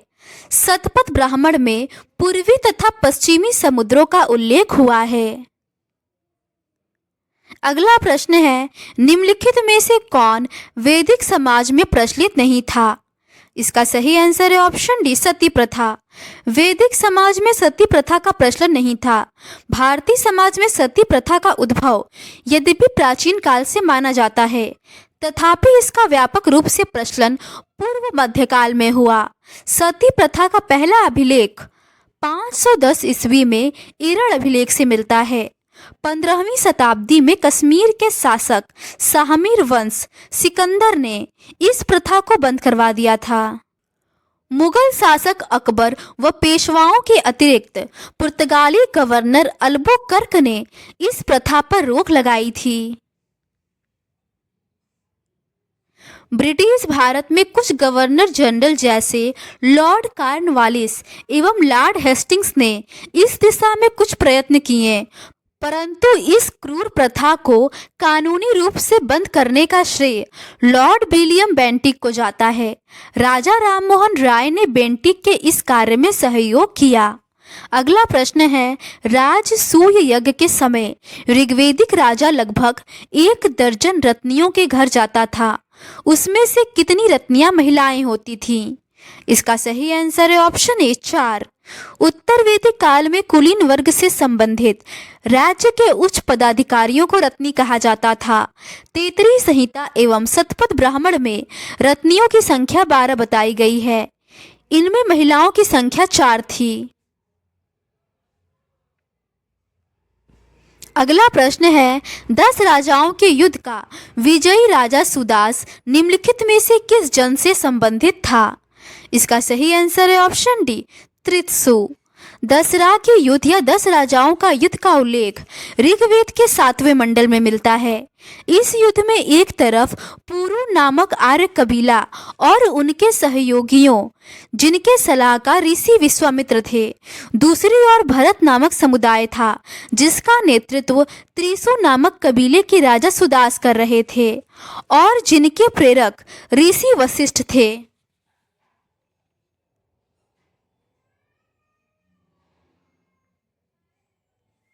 दस्य राग युद्ध में सुदास की विजय हुई। कालांतर में भरतों और पुरुओं के बीच मैत्री हो गई और कुरु नाम से एक नया कुल बन गया। अगला प्रश्न है, 10 राजाओं के युद्ध में भरतों का पुरोहित कौन था? इसका सही आंसर है ऑप्शन बी, वशिष्ठ। अगला प्रश्न है, 10 राजाओं के विख्यात युद्ध में निम्नलिखित में से कौन विजयी हुआ था? इसका सही आंसर है ऑप्शन बी, सुदास। 10 से रा के युद्ध परुशड़ी नदी के तट पर लड़ा गया, जिसमें भरतों के राजा सुदास ने उन विरोधी जातियों को हराया जिनमें परुशड़ी नदी पर शिव, पक्त और उत्तर पश्चिम की सहयोगी जातियां आ मिली थी। भरत जन के लोगों ने इस युद्ध के बाद निश्चित रूप से अपनी प्रधानता आर्य जनों के बीच स्थापित की। अगला प्रश्न है, राजत्व की देवी उत्पत्ति का सिद्धांत प्रथम बार पाया जाता है? इसका सही आंसर है ऑप्शन बी, उत्तर वैदिक साहित्य में। उत्तर वैदिक साहित्य में राजत्व की देवी उत्पत्ति के सिद्धांत का सर्वप्रथम उल्लेख किया गया है। उत्तर वैदिक काल में युद्ध केवल गाय के लिए ही नहीं अपितु क्षेत्र के लिए भी होने लगे। उत्तर वैदिक काल में राजा का पद वंशानुगत हुआ और फिर भी कुछ राजा जनता द्वारा निर्वाचित होते थे, जिनका उल्लेख अथर्ववेद में हुआ है।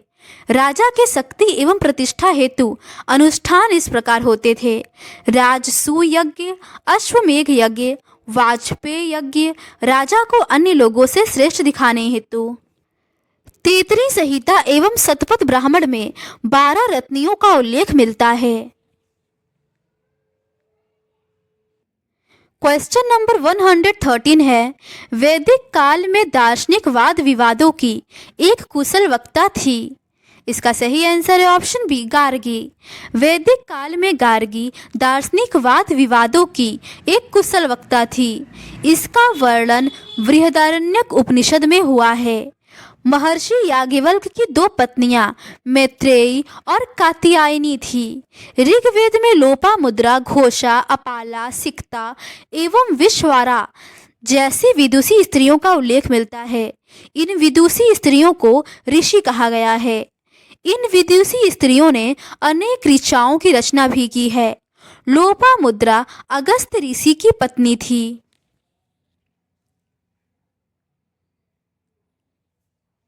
अगला प्रश्न है, निम्नलिखित विदुषी स्त्रियों में किसका उल्लेख ऋग्वेद में मिलता है? इसका सही आंसर है ऑप्शन बी, अपाला का। अगला प्रश्न है, किस उपनिषद में याज्ञवल्क्य और मैत्रेयी का दार्शनिक संवाद वर्णित है? इसका सही आंसर है ऑप्शन ए, बृहदारण्यक। बृहदारण्यक उपनिषद के 2, 3 एवं 4 अध्यायों में याज्ञवल्क्य की दार्शनिक महत्ता एवं सिद्धांतों का परिचय प्राप्त होता है। अगला प्रश्न है, अध्यात्म ज्ञान के विषय में नाचिकेता और यम का संवाद किस उपनिषद में प्राप्त होता है? इसका सही आंसर है ऑप्शन सी, कठोपनिषद में। कठोपनिषद में यम और नचिकेता का संवाद उल्लिखित है, जिसमें आचार्य यम ने नचिकेता को उपदेश दिया कि न इस आत्मा का कभी जन्म होता है और न इसकी कभी मृत्यु होती है। यह अजन्मा है, नित्य और शाश्वत है। कठोपनिषद कृष्ण यजुर्वेद का उपनिषद है। अगला प्रश्न है, नचिकेता आख्यान किस उपनिषद में मिलता है? इसका सही आंसर है ऑप्शन बी, कठोपनिषद में। अगला प्रश्न है, यम तथा नचिकेता की कथा किस ग्रंथ में उल्लिखित है? इसका सही आंसर है ऑप्शन सी, कठोपनिषद में। अगला प्रश्न है, ऋग्वेद के किस देवता को असुर उपाधि दी गई है? इसका सही आंसर है ऑप्शन बी, वरुण को। ऋग्वेदिक कार्यों का प्रारंभिक जीवन कबायली था, अतः उनके देवता भी प्राकृतिक शक्तियों के प्रतीक थे। यास्क ने अपने ग्रंथ निरुक्त में ऋग्वेदिक देवताओं की मंडली बनाई है, जिनकी संख्या 33 है। इन्हें आकाश, अंतरिक्ष एवं पृथ्वी के देवता के रूप में विभाजित किया गया है। वरुण को ईरानी ग्रंथ जिंद अवेस्ता में अहुर्मज़दा कहा गया है। ऋग्वेदिक कार्यों का सबसे महत्वपूर्ण एवं प्रतापी देवता इंद्र था। ऋग्वेद का पहला मंत्र ही अग्नि की स्तुति से प्रारंभ होता है। अगला प्रश्न है, वैदिक काल में किसको जल देवता माना जाता है?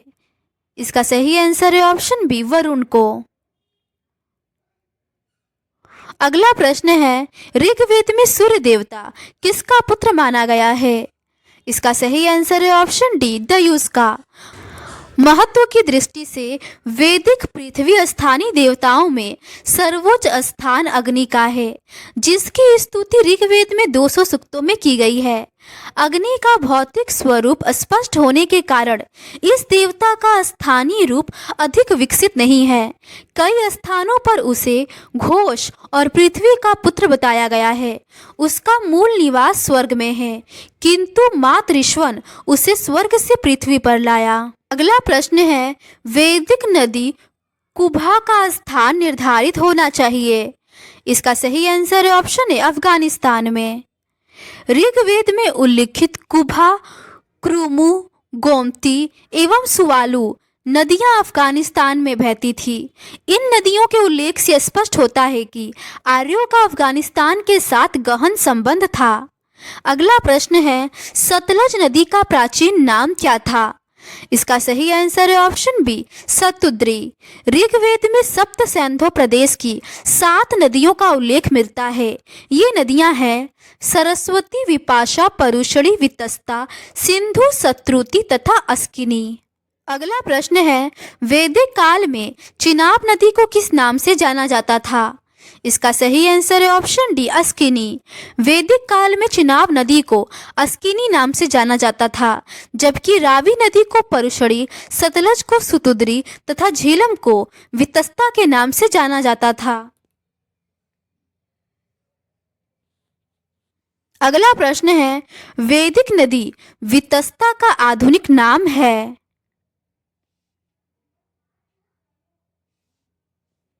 इसका सही आंसर है ऑप्शन सी, झेलम। अगला प्रश्न है, निम्नलिखित में से कौन पूर्व वैदिक काल में विनिमय का लोकप्रिय माध्यम था? इसका सही आंसर है ऑप्शन डी, गाय। ऋग्वैदिक आर्यों का प्रारंभिक जीवन अस्थायी था, अतः उनके जीवन में कृषि की अपेक्षा पशुपालन का अधिक महत्व था।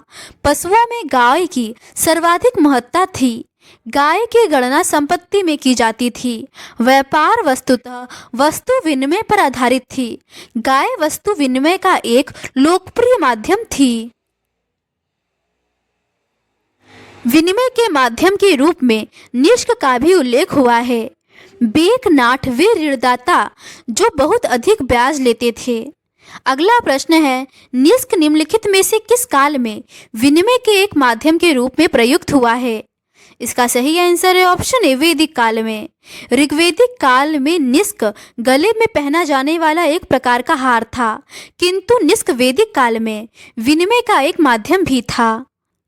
अगला प्रश्न है, वैदिक यज्ञ परंपरा में होता का संबंध था? इसका सही आंसर है ऑप्शन ए, ऋग्वेद से। ऋग्वेद आर्यों का सबसे प्राचीन ग्रंथ है। ऋग का अर्थ होता है छंदोबद्ध रचना या श्लोक। ऋग्वेद के सूक्त विधिक देवताओं की प्रस्तुति करने वाले भाव से भरे गीत हैं। इनमें भक्ति भाव की प्रधानता है। ऋग्वेद में ज्यादातर मंत्र देव आवाहन से संबंधित है। ऋग्वेद के मंत्रों का उच्चारण करके जो पुरोहित यज्ञ संपन्न कराता है उसे होता कहा जाता है। ऋग्वेद के 3 पाठ मिलते हैं। साकल, इसमें 1017 सूक्त है। बालखेल्य, इसे 8वें मंडल का परिशिष्ट माना जाता है। इसमें कुल 11 सूक्त हैं। वास्कल, इसमें कुल 56 सूक्त है, परंतु यह उपलब्ध नहीं है। वेदों का संकलन महर्षि कृष्ण द्वैपायन ने किया, इसीलिए इनका एक नाम वेद व्यास भी है। अगला प्रश्न है, बालखिल्य का संबंध किस वेद से है? इसका सही आंसर है ऑप्शन ए, ऋग्वेद से। अगला प्रश्न है, प्राचीन भारतीय समाज व्यवस्था में गोपालन किसकी वृत्ति माना गया है? इसका सही आंसर है ऑप्शन डी, वैश्य की। प्राचीन भारतीय समाज व्यवस्था में गोपालन वैश्यों की वृत्ति माना गया है। समाज का तीसरा वर्ण वैश्यों का था, जो धन एवं संपत्ति के स्वामी थे। गीता में वैश्यों का स्वाभाविक कर्म कृषि, गौ रक्षा तथा वाणिज्य बताया गया है। वार्ता उनका प्रधान विषय था, जिसमें कृषि, पशुपालन एवं वाणिज्य आते थे। बौधायन ने वैश्यों को गौ, ब्राह्मण तथा वर्ण की रक्षा के लिए शस्त्र ग्रहण करने का अधिकार दिया है। अगला प्रश्न है, 4 वर्णों का उल्लेख प्रथम बार हुआ है। इसका सही आंसर है ऑप्शन डी, ऋग्वेद के 10वें मंडल में। ऋग्वेद के 10वें मंडल में वर्णित पुरुष सूक्त में चारों वर्णों की उत्पत्ति का वर्णन मिलता है। इसमें कहा गया है कि ब्राह्मण विराट पुरुष के मुख से, क्षत्रिय भुजाओं से, वैश्य जांघों से और शूद्र उसके पैरों से उत्पन्न हुआ है। नियोग प्रथा से उत्पन्न संतान क्षेत्रज कहलाते थे। जो कन्याएं जीवन भर कुंवारी रहती थी उन्हें अमाजु कहा जाता था। अगला प्रश्न है, पुरुष सूक्त भाग है। इसका सही आंसर है ऑप्शन सी, ऋग्वेद का। अगला प्रश्न है, 4 वर्णों का उल्लेख ऋग्वेद के किस मंडल में मिलता है? इसका सही आंसर है ऑप्शन डी, 10वें मंडल में। अगला प्रश्न है, वर्ण व्यवस्था का सर्वप्रथम उल्लेख कहाँ मिलता है? इसका सही आंसर है ऑप्शन ए, ऋग्वेद में। अगला प्रश्न है, ऋग्वेद के किस मंडल में चातुर्वर्ण की अवधारणा प्राप्त होती है? इसका सही आंसर है ऑप्शन डी, 10वें मंडल से। अगला प्रश्न है, सबसे पहले 4 आश्रमों का वर्णन आया है, वह उपनिषद है। इसका सही आंसर है ऑप्शन डी, जबालोपनिषद। जबालोपनिषद में सर्वप्रथम 4 आश्रमों का एक साथ उल्लेख मिलता है, जबकि छांदोग्य उपनिषद में केवल 3 आश्रमों का। ये 4 आश्रम हैं ब्रह्मचर्य, गृहस्थ, वानप्रस्थ और संन्यास। अगला प्रश्न है, चारों आश्रमों का उल्लेख सर्वप्रथम किस ग्रंथ में हुआ है? इसका सही आंसर है ऑप्शन सी, जबालोपनिषद। अगला प्रश्न है, किस उपनिषद में चारों आश्रमों का सर्वप्रथम उल्लेख आया है? इसका सही आंसर है ऑप्शन सी, जाबाल उपनिषद। अगला प्रश्न है, निम्नलिखित में से कौन सा एक पुरुषार्थ के विषय में सत्य नहीं है? इसका सही आंसर है ऑप्शन डी, पुरुषार्थ का सर्वप्रथम उल्लेख कौटिल्य के अर्थशास्त्र में प्राप्त होता है। ये सही नहीं है। अर्थ, धर्म, काम और मोक्ष 4 पुरुषार्थ है। 4 पुरुषार्थों की अवधारणा वैदिक काल में नहीं थी तथा मोक्ष की अवधारणा पहली बार उपनिषद से आई। पुरुषार्थ भौतिकवाद एवं आध्यात्मिकता के मध्य समन्वय दर्शाता है। इस प्रकार से पुरुषार्थों का सर्वप्रथम उल्लेख कौटिल्य के अर्थशास्त्र में नहीं प्राप्त होता है। अगला प्रश्न है, निम्नांकित में से कौन 3 रीढ़ों के सिद्धांत में समाहित नहीं है? इसका सही आंसर है ऑप्शन ए, पुत्र रीढ़। पुत्र रीढ़ 3 रीढ़ों के सिद्धांत में समाहित नहीं है। 3 रीढ़ों के सिद्धांत के अंतर्गत पितृ रीढ़, ऋषि ऋण तथा देव ऋण आते हैं। अगला प्रश्न है, पूर्व वैदिक आर्यों का मुख्य व्यवसाय था। इसका सही आंसर है ऑप्शन डी, पशुपालन। ऋग्वैदिक आर्यों का प्रारंभिक जीवन अस्थायी था, अतः उनके जीवन में कृषि की अपेक्षा पशुपालन का अधिक महत्व था। पशुओं में गाय की सर्वाधिक महत्ता थी। गाय की गणना संपत्ति में की जाती थी। ऋग्वेद में 176 बार गाय का उल्लेख मिलता है। अगला प्रश्न है, निम्नलिखित में से वैदिक धर्म में कौन सम्मिलित नहीं था? इसका सही आंसर है ऑप्शन सी, मूर्ति पूजा। वैदिक आर्यों का धर्म मुख्यतः प्रकृति पूजा, मंत्रोच्चारण और यज्ञ पर आधारित था। इस काल में मूर्ति पूजा का प्रचलन नहीं था। अगला प्रश्न है, वैदिक काल में प्रयुक्त पुर का अर्थ है। इसका सही आंसर है ऑप्शन ए, दुर्ग। वैदिक काल में प्रयुक्त पुर का अर्थ दुर्ग से है। ऋग्वेद में इंद्र को पुरंदर की संज्ञा से विभूषित किया गया है। पुरंदर से तात्पर्य दुर्गों को नष्ट करने वाला से है। वैदिक काल को 2 भागों में बांटा गया है, पूर्व वैदिक काल या ऋग्वेद काल और उत्तर वैदिक काल। ऋग्वेद में इंद्र को विश्व का स्वामी कहा गया है। वह मुख्यतः युद्ध के देवता के रूप में स्वीकार किए गए हैं। अगला प्रश्न है, ऋग्वेद में उल्लिखित पड़ी संबंधित है। इसका सही आंसर है ऑप्शन बी, व्यापार से। ऋग्वेद में उल्लिखित पड़ी व्यापार वाणिज्य से संबंधित थे। ये लोग पशुओं की चोरी करने के लिए कुख्यात थे। ऋग्वेद में एक अन्य प्रकार के व्यापारी व्रीबु का उल्लेख है जो दानशील थे। ऋग्वेद में बढ़ई, रथकार, बुनकर, चर्मकार, कुम्हार आदि शिल्पियों का उल्लेख मिलता है। ऋग्वेद में बढ़ई के लिए तक्षण तथा धातु कर्मी के लिए कर्मार शब्द मिलता है। तांबे या कांसे के अर्थ में अयस शब्द प्रयुक्त हुआ है। सोना के लिए हिरण्य शब्द तथा सिंधु नदी के लिए हिरण्य शब्द का प्रयोग मिलता है, क्योंकि सिंधु नदी से सोना प्राप्त किया जाता था। क्वेश्चन नंबर 145 है, ऋग्वेद काल में निष्क अलंकरण था। इसका सही आंसर है ऑप्शन डी, गले का। ऋग्वैदिक युग में निष्क एक आभूषण था जो गले में पहना जाता था। इसका प्रयोग विनिमय के माध्यम के रूप में भी किया जाता था। ऋग्वैदिक काल में स्त्री पुरुष दोनों आभूषण प्रेमी थे।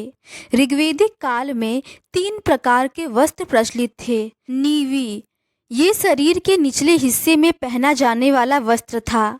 वास, शरीर के मध्य भाग में पहना जाने वाला वस्त्र। और अधिवास, शरीर के ऊपर से ढकने वाला वस्त्र, जैसे शॉल, चादर आदि। अगला प्रश्न है, वैदिक काल में निष्क क्या था? इसका सही आंसर है ऑप्शन सी, आभूषण। अगला प्रश्न है, ऋग्वैदिक काल में निष्क किस अंग का आभूषण था? इसका सही आंसर है ऑप्शन बी, गले का। अगला प्रश्न है, उत्तर वैदिक काल में पांचाल का प्रसिद्ध दार्शनिक शासक था। इसका सही आंसर है ऑप्शन डी, प्रवाहण जाबाली। उत्तर वैदिक काल में पांचाल का प्रसिद्ध दार्शनिक शासक प्रवाहण जाबाली था। उत्तर वैदिक काल में पांचाल सर्वाधिक विकसित राज्य था। शतपथ ब्राह्मण में इन्हें वैदिक सभ्यता का सर्वश्रेष्ठ प्रतिनिधि कहा गया है। उत्तर वैदिक काल में अनेक राजा ऐसे हुए जो ब्रह्म ज्ञान तथा आध्यात्म चिंतन से जुड़े थे, जिनमें प्रमुख थे विदेह के जनक, केकय के अश्वपति और काशी के अजात शत्रु। अगला प्रश्न है, निम्न में से कौन उपनिषदों में उल्लिखित केकय जनपद का एक दार्शनिक राजा था? इसका सही आंसर है ऑप्शन डी, अश्वपति। अगला प्रश्न है, राजत्व की उत्पत्ति से संबंधित आरंभिक आख्यान किस ग्रंथ में मिलता है? इसका सही आंसर है ऑप्शन ए, ऐतरेय ब्राह्मण। राजत्व की उत्पत्ति से संबंधित आरंभिक आख्यान ऐतरेय ब्राह्मण में मिलता है। इसमें वर्णित है कि युद्ध में जब देवता पराजित हो रहे थे तो उन्होंने प्रजापति के नेतृत्व में इंद्र को अपना राजा चुना। ऐतरेय और कौशितकी ब्राह्मण ऋग्वेद के ब्राह्मण है। ऐतरेय ब्राह्मण के संकलनकर्ता महिदास थे। शतपथ ब्राह्मण शुक्ल यजुर्वेद का और तैतरीय ब्राह्मण कृष्ण यजुर्वेद का ब्राह्मण है। शतपथ ब्राह्मण सबसे बड़ा और प्राचीन है, जिसमें जल प्लावन कथा, पुनर्जन्म सिद्धांत, पुरूरवा उर्वशी आख्यान व राम कथा का वर्णन है। सामवेद के 2 ब्राह्मण हैं, तांड्य और जैमिनीय। तांड्य ब्राह्मण को महाब्राह्मण और पंचविश ब्राह्मण भी कहा जाता है। गोपथ ब्राह्मण अथर्ववेद का ब्राह्मण है, जिसका संकलन गोपथ ऋषि ने किया है। अगला प्रश्न है, गायत्री मंत्र संबोधित है। इसका सही आंसर है ऑप्शन सी, सविता को। ऋग्वेद के 3 मंडल में गायत्री मंत्र का उल्लेख है। इसके रचयिता विश्वामित्र है। यह सरिता सूर्य देवता को समर्पित है। जब सूर्य चमकने लगता है तो उसे सविता कहा जाता है। उदित होते हुए सूर्य को मित्र कहा जाता था। अगला प्रश्न है, निम्नलिखित कथन और कारण पर विचार कीजिए तथा दिए गए कूट से सही उत्तर का चयन कीजिए। कथन है ऋग्वैदिक काल में ग्रामीण सभ्यता थी। कारण है ऋग्वैदिक काल में कृषि एवं पशुपालन मुख्य व्यवसाय था। इसका सही आंसर है ऑप्शन ए और आर दोनों सत्य है तथा आर ए की सही व्याख्या है। सिंधु सभ्यता के विपरीत वैदिक सभ्यता मूलतः ग्रामीण थी। आर्यों का आरंभिक जीवन मुख्यतः पशुचारण का था। कृषि उनका गौड़ धंधा था। ऋग्वेद में कुल 10,552 श्लोकों में से केवल 24 में ही कृषि का उल्लेख है। ऋग्वेद में जुते हुए खेत को क्षेत्र एवं उपजाऊ भूमि को उर्वरा कहते थे। खिल्य शब्द का प्रयोग परती, ऊसर आदि भूमियों के लिए हुआ है। हल के लिए लांगल एवं बैल के लिए वृक्ष शब्द मिलता है। हल से बनी हुई नालियों या कुंड को सीता कहा जाता था। अगला प्रश्न है, प्राचीन भारत में विद्वान ब्राह्मणों को दान में दिए जाने वाले कर मुक्त ग्रामों को कहा जाता था। इसका सही आंसर है ऑप्शन बी, अग्रहार। प्राचीन भारत में विद्वान ब्राह्मणों को दान में दिए जाने वाले कर मुक्त ग्रामों को अग्रहार कहा जाता था। भुक्ति गुप्तोत्तर काल में शासन की एक इकाई थी।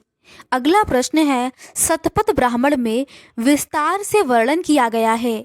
इसका सही आंसर है ऑप्शन ए, धार्मिक कर्मकांड का। शुक्ल यजुर्वेद का केवल एक ब्राह्मण ग्रंथ शतपथ ब्राह्मण है। यह सबसे प्राचीन तथा सबसे बड़ा ब्राह्मण ग्रंथ है। इसके रचनाकार महर्षि याज्ञवल्क्य है। शतपथ ब्राह्मण मुख्यतः धार्मिक कर्मकांड से संबंधित ग्रंथ है।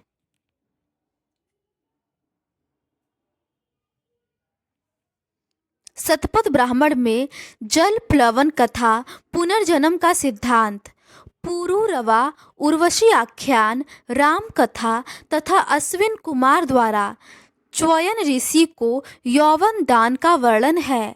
यजुर्वेद की दो शाखाएं हैं, शुक्ल यजुर्वेद और कृष्ण यजुर्वेद। शुक्ल यजुर्वेद को वाजस्नेयी संहिता भी कहते हैं। अगला प्रश्न है, शतपथ ब्राह्मण किस वेद से संबंधित है? इसका सही आंसर है ऑप्शन बी, यजुर्वेद से। शतपथ ब्राह्मण यजुर्वेद का ब्राह्मण है। प्राचीन इतिहास का साधन के रूप में वैदिक साहित्य में ऋग्वेद के बाद शतपथ ब्राह्मण का स्थान है। कर्मकांडों के अतिरिक्त इसमें सामाजिक विषयों का वर्णन है। पुरुष मेघ का उल्लेख शतपथ ब्राह्मण में ही हुआ है।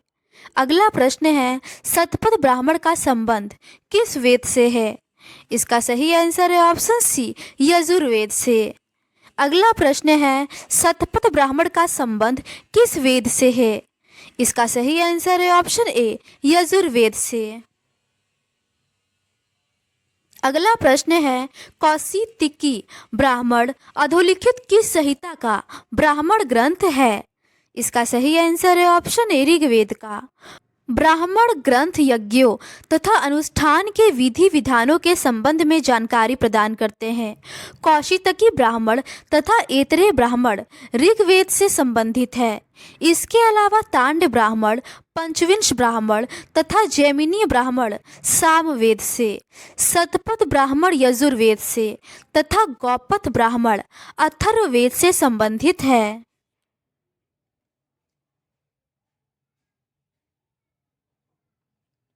अगला प्रश्न है, कौशितकी ब्राह्मण से संबंधित है। इसका सही आंसर है ऑप्शन ए, ऋग्वेद से। अगला प्रश्न है, यज्ञ कर्मकांड का पर्यवेक्षण निम्नलिखित में से किस पुरोहित का दायित्व था? इसका सही आंसर है ऑप्शन बी, ब्रह्मा का। यज्ञ कर्मकांड का पर्यवेक्षण करने वाले पुरोहित को ब्रह्मा कहा जाता था। ऋग्वेद के मंत्रों का उच्चारण करके जो पुरोहित यज्ञ संपन्न कराता था उसे होता कहा जाता था। सामवेद के मंत्रों का गायन करने वाला उद्गाता कहलाता था। यजुर्वेद के कर्मकांडों को संपन्न कराने वाले पुरोहित को अध्वर्यु कहा जाता था। अगला प्रश्न है, निम्नलिखित में से कौन सा एक यज्ञ के लिए सत्य नहीं है? इसका सही आंसर है ऑप्शन डी, उत्तर वैदिक काल में यज्ञ की प्रथा समाप्त हो गई। ये सत्य नहीं है। वैदिक आर्य ईश्वर को प्रसन्न करने के लिए यज्ञ का अनुष्ठान करते थे। इसके माध्यम से वे सूर्य, पृथ्वी, वायु, अग्नि, इंद्र आदि की उपासना करते थे। यज्ञ संबंधी विधियों का पता यजुर्वेद से चलता है। उत्तर वैदिक काल में यज्ञों की जटिलता बढ़ गई थी, न कि समाप्त हो गई थी। अगला प्रश्न है, सभा और समिति को प्रजापति की दो पुत्रियां कहा गया है। इसका सही आंसर है ऑप्शन डी, अथर्ववेद में। अथर्ववेद में सभा एवं समिति को प्रजापति की दो पुत्रियां कहा गया है। अथर्ववेद में परीक्षित को मृत्यु लोक का देवता बताया गया है। अथर्वा ऋषि के नाम पर इस वेद का नाम अथर्ववेद पड़ा। ऋग्वेद में मगध और अंग का उल्लेख सुदूरवर्ती प्रदेश के रूप में किया गया है।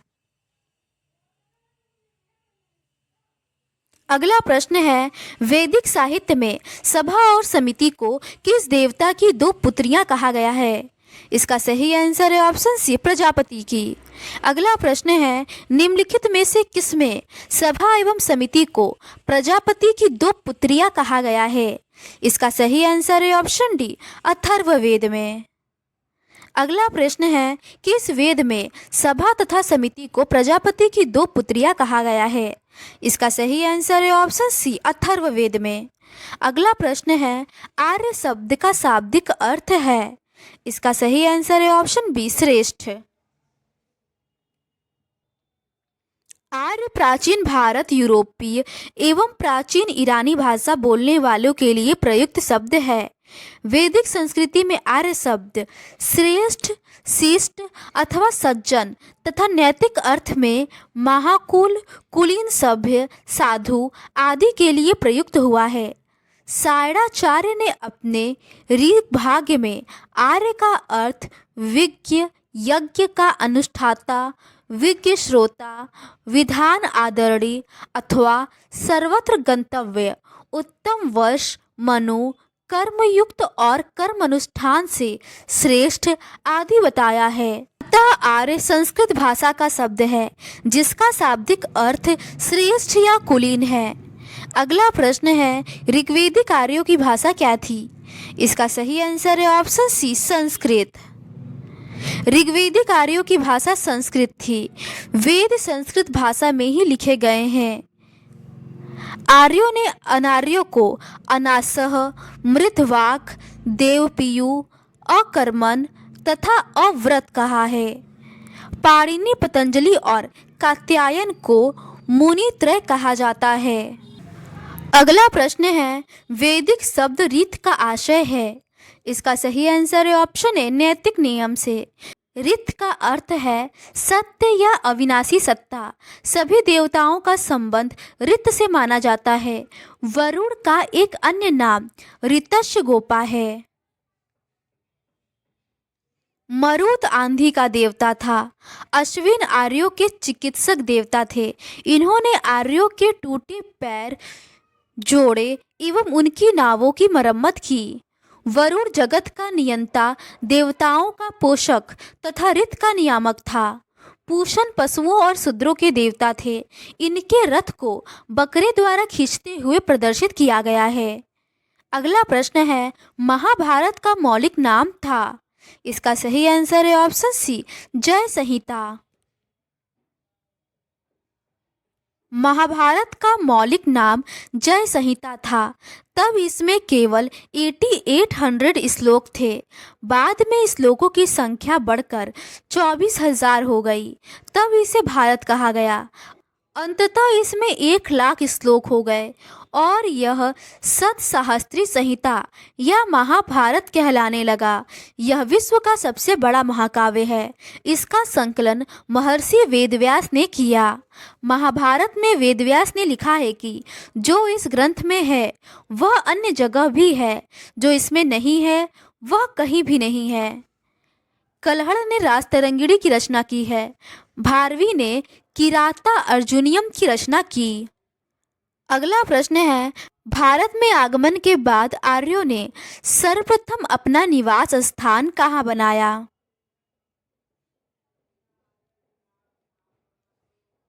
इसका सही आंसर है ऑप्शन डी, सप्त सैंधो प्रदेश। सैंधो सभ्यता के विनाशक आर्य किस प्रदेश के निवासी थे? यह एक अत्यंत विवादग्रस्त प्रश्न है। भिन्न भिन्न विद्वानों ने आर्यों का मूल स्थान विश्व के भिन्न भिन्न प्रदेशों में निर्धारित करने का प्रयास किया है। भारत में आगमन के बाद आर्यों ने सर्वप्रथम अपना निवास स्थान सप्त सैंधो प्रदेश को बनाया। अगला प्रश्न है, निम्न में से किस वेद में आहुति संबंधी सूत्र समाहित है? इसका सही आंसर है ऑप्शन डी, यजुर्वेद में। यजुर्वेद एक कर्मकांडी वेद है। इसमें ही आहुति संबंधी सूत्र समाहित है। इसमें विभिन्न यज्ञों से संबंधित अनुष्ठान विधियों का उल्लेख है। यह वेद गद्य एवं पद्य दोनों में रचित है। यजुर्वेद के कर्मकांडों को संपन्न कराने वाले पुरोहित को अध्वर्यु कहा जाता है। अगला प्रश्न है, निम्नलिखित में से कौन सा कर्मकांडी वेद है? इसका सही आंसर है ऑप्शन बी, यजुर्वेद। अगला प्रश्न है, यजुर्वेद के मंत्रों से देवताओं का आवाहन करने वाले को क्या कहा जाता था? इसका सही आंसर इन चारों ही ऑप्शंस में नहीं दिया गया है। यजुर्वेद के कर्मकांडों को संपन्न करने वाले पुरोहित को अध्वर्यु कहा जाता है। अगला प्रश्न है, ऋग्वेद में कौन से वैदिक देवता सहस्त्र स्तंभों वाले भवन में निवास करते हुए वर्णित हैं? इसका सही आंसर है ऑप्शन डी, मित्र व वरुण। ऋग्वेदिक देवताओं में तीसरा स्थान वरुण का है। वे राजा है, ब्रह्मांड के सम्राट हैं और स्वर्ग में स्वर्ण प्रसाद में निवास करते हैं। इस प्रसाद में 1000 स्तंभ और 1000 दरवाजे हैं। वह अपने गुप्तचर हर जगह भेजते हैं और अनेक प्राकृतिक घटनाओं को नियंत्रित करते हैं। ऋग्वेद के 3 सूक्तों में रुद्र का वर्णन है। इनका स्वभाव क्रोधी है। इन्हें शिव का प्रारंभिक रूप माना जाता है। ऋग्वेदिक आर्यों की उपासना का मूल उद्देश्य लौकिक था, पारलौकिक नहीं। अगला प्रश्न है, किस वेद में दवाओं का विवरण मिलता है? इसका सही आंसर है ऑप्शन डी, अथर्ववेद में। अथर्ववेद में वशीकरण, जादू टोना, मरण, भूत प्रेतों आदि के मंत्र तथा नाना प्रकार के औषधियों के वर्णन हैं। इसमें जन साधारण के लोकप्रिय विश्वासों और अंधविश्वासों का वर्णन है। इसकी अधिकांश ऋचाएं दुरात्माओं या प्रेत आत्माओं से मुक्ति का मार्ग बताती है। अग्नि एकमात्र ऐसे देवता थे जिन्हें आकाश, अंतरिक्ष और पृथ्वी तीनों में शामिल किया जा सकता है। अथर्ववेद का एकमात्र ब्राह्मण ग्रंथ गौपथ है। अथर्ववेद का कोई आरण्यक नहीं है। मुंडकोपनिषद, मांडूक्योपनिषद, प्रश्नोपनिषद अथर्ववेद के उपनिषद हैं।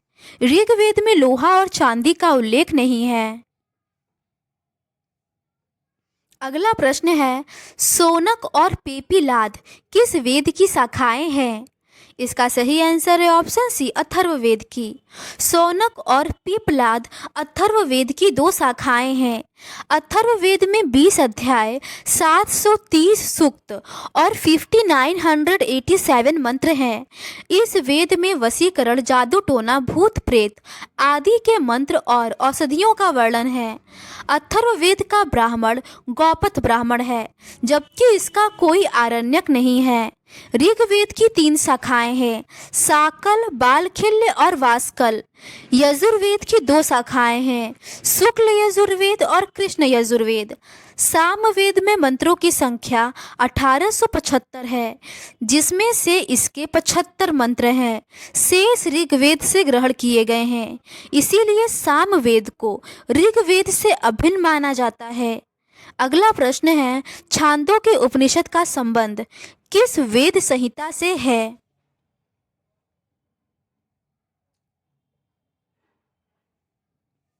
इसका सही आंसर है ऑप्शन सी, सामवेद से।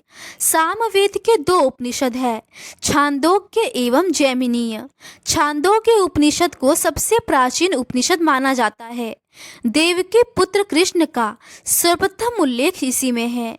ऐतरेय ब्राह्मण में सोम यज्ञ का विस्तृत वर्णन तथा सुनह शेष आख्यान है। बृहदारण्यक उपनिषद में याज्ञवल्क्य गार्गी का प्रसिद्ध संवाद एवं कठोपनिषद में यम और नचिकेता के प्रसिद्ध संवाद का वर्णन मिलता है। अथर्ववेद में सभा तथा समिति को प्रजापति की 2 पुत्रियां कहा गया है। अगला प्रश्न है, उपनिषद दर्शन का प्रमुख संबंध है। इसका सही आंसर है ऑप्शन डी, ब्रह्म ज्ञान से। उपनिषद दर्शन का प्रमुख संबंध ब्रह्म ज्ञान से है। उपनिषद दर्शन पर आधारित पुस्तकें हैं, इन्हें वेदांत भी कहा जाता है। उपनिषद का अर्थ है शिष्य द्वारा ज्ञान प्राप्ति हेतु गुरु के समीप बैठना। उपनिषद में प्रथम बार मोक्ष की चर्चा मिलती है। यह शब्द श्वेताश्वर उपनिषद में पहली बार आया है।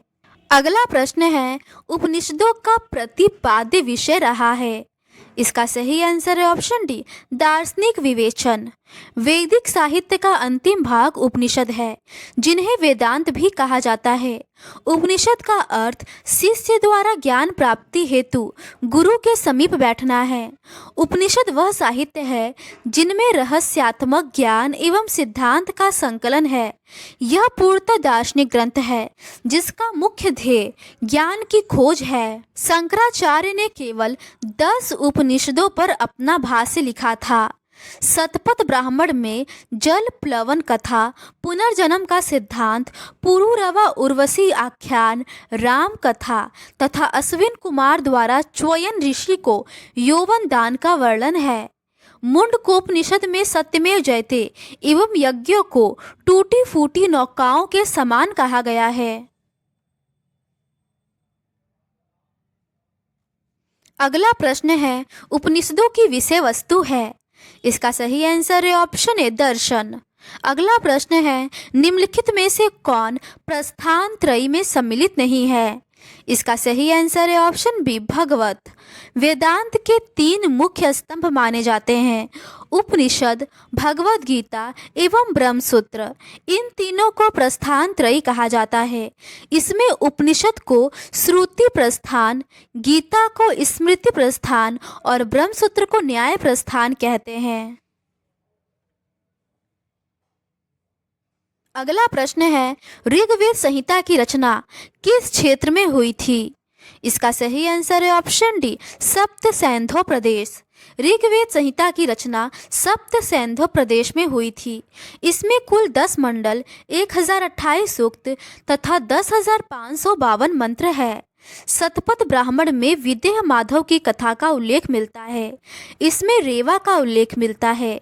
ऋग्वेद में नदी सूक्त में 19 नदियों का उल्लेख मिलता है, जिसमें सिंधु नदी का सर्वाधिक बार उल्लेख है। वैदिक संहिताओं में कुल 31 नदियों का उल्लेख है। अगला प्रश्न है, ऋग्वेद के किस मंडल में शूद्र शब्द का उल्लेख हुआ है। इसका सही आंसर है ऑप्शन डी, 10वीं। ऋग्वेद के 10वें मंडल में पुरुष सूक्त में पहली बार वर्ण व्यवस्था का उल्लेख मिलता है, जिसमें विराट पुरुष के पैर से शूद्र की उत्पत्ति दिखाई गई है। इस प्रकार शूद्र शब्द पहली बार पुरुष सूक्त में ही प्राप्त होता है। ऋग्वेद में जाय दस्तम अर्थात पत्नी ही गृह है कहकर उसके महत्व को स्वीकार किया गया है। वर वधु को सम्मिलित रूप से अर्भ कहा जाता था।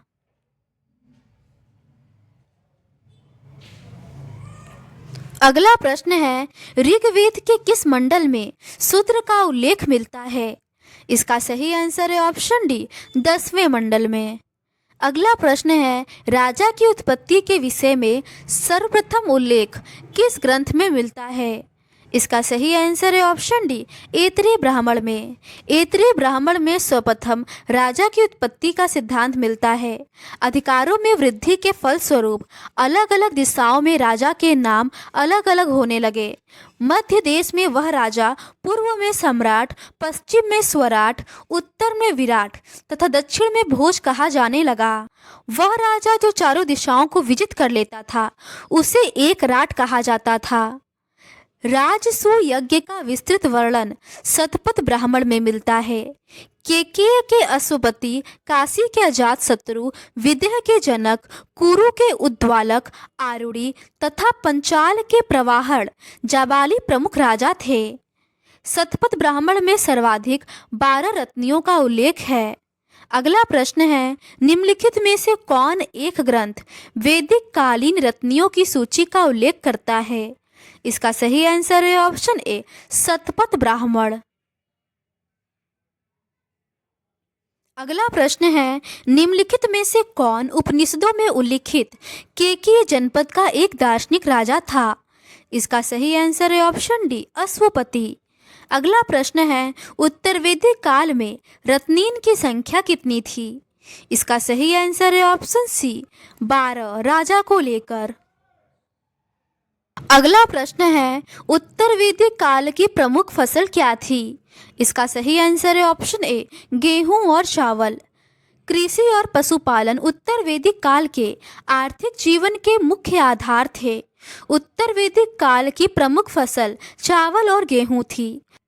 वाजसनेयी संहिता में विभिन्न अन्नों को बोने तथा पकने का समय दिया गया है। व्रीभु नामक व्यापारी दानशील थे, जबकि पड़ी नामक व्यापारी पशुओं की चोरी करने के लिए कुख्यात थे। ऋग्वेद में युद्ध का पर्याय गविष्टि है। इसमें 176 बार गाय का उल्लेख है। अगला प्रश्न है, उत्तर वैदिक काल में विचरण कर शिक्षा देने वाले गुरु कहलाते थे। इसका सही आंसर है ऑप्शन बी, चरक। उत्तर वैदिक काल में विचरण कर शिक्षा देने वाले गुरु चरक कहलाते थे। इस काल में गुरुकुल शिक्षा प्रणाली थी। ऋग्वेद के मंत्रों का उच्चारण करके जो पुरोहित यज्ञ संपन्न कराता था उसे होता कहा जाता था। सामवेद के मंत्रों का गायन करने वाला उद्गाता कहलाता था। यजुर्वेद के कर्मकांडों को संपन्न कराने वाले पुरोहित को अध्वर्यु कहा जाता था। 12 रत्नियों में एक सूत भी होता था। अगला प्रश्न है, निम्नलिखित में से कौन पूर्व वैदिक युग का प्रमुख खाद्यान्न था? इसका सही आंसर है ऑप्शन बी, जौ। जौ पूर्व वैदिक युग का प्रमुख खाद्यान्न था। ऋग्वेद में एक ही अनाज यव अथवा जौ का उल्लेख है। ऋग्वेद के 10वें मंडल में खेती की प्रक्रिया का वर्णन मिलता है। ऋग्वेद में चावल, नमक और मछली का उल्लेख नहीं है। दूध में जौ डालकर क्षीर, पकौदन तथा जौ के सत्तू में दही डालकर करम्ब नामक भोज्य पदार्थ तैयार किया जाता था। अगला प्रश्न है, ऋग्वैदिक आर्य किस अनाज से परिचित थे? इसका सही आंसर है ऑप्शन ए, जौ से। अगला प्रश्न है, भारत में दशमलव प्रणाली के विज्ञान का प्रारंभ किया था? इसका सही आंसर इन चारों ही ऑप्शंस में नहीं दिया गया है। दशमलव प्रणाली के विज्ञान का प्रारंभ भारत में हुआ। दशमलव प्रणाली भारत से अरब और वहां से पश्चिमी देशों तक पहुंची।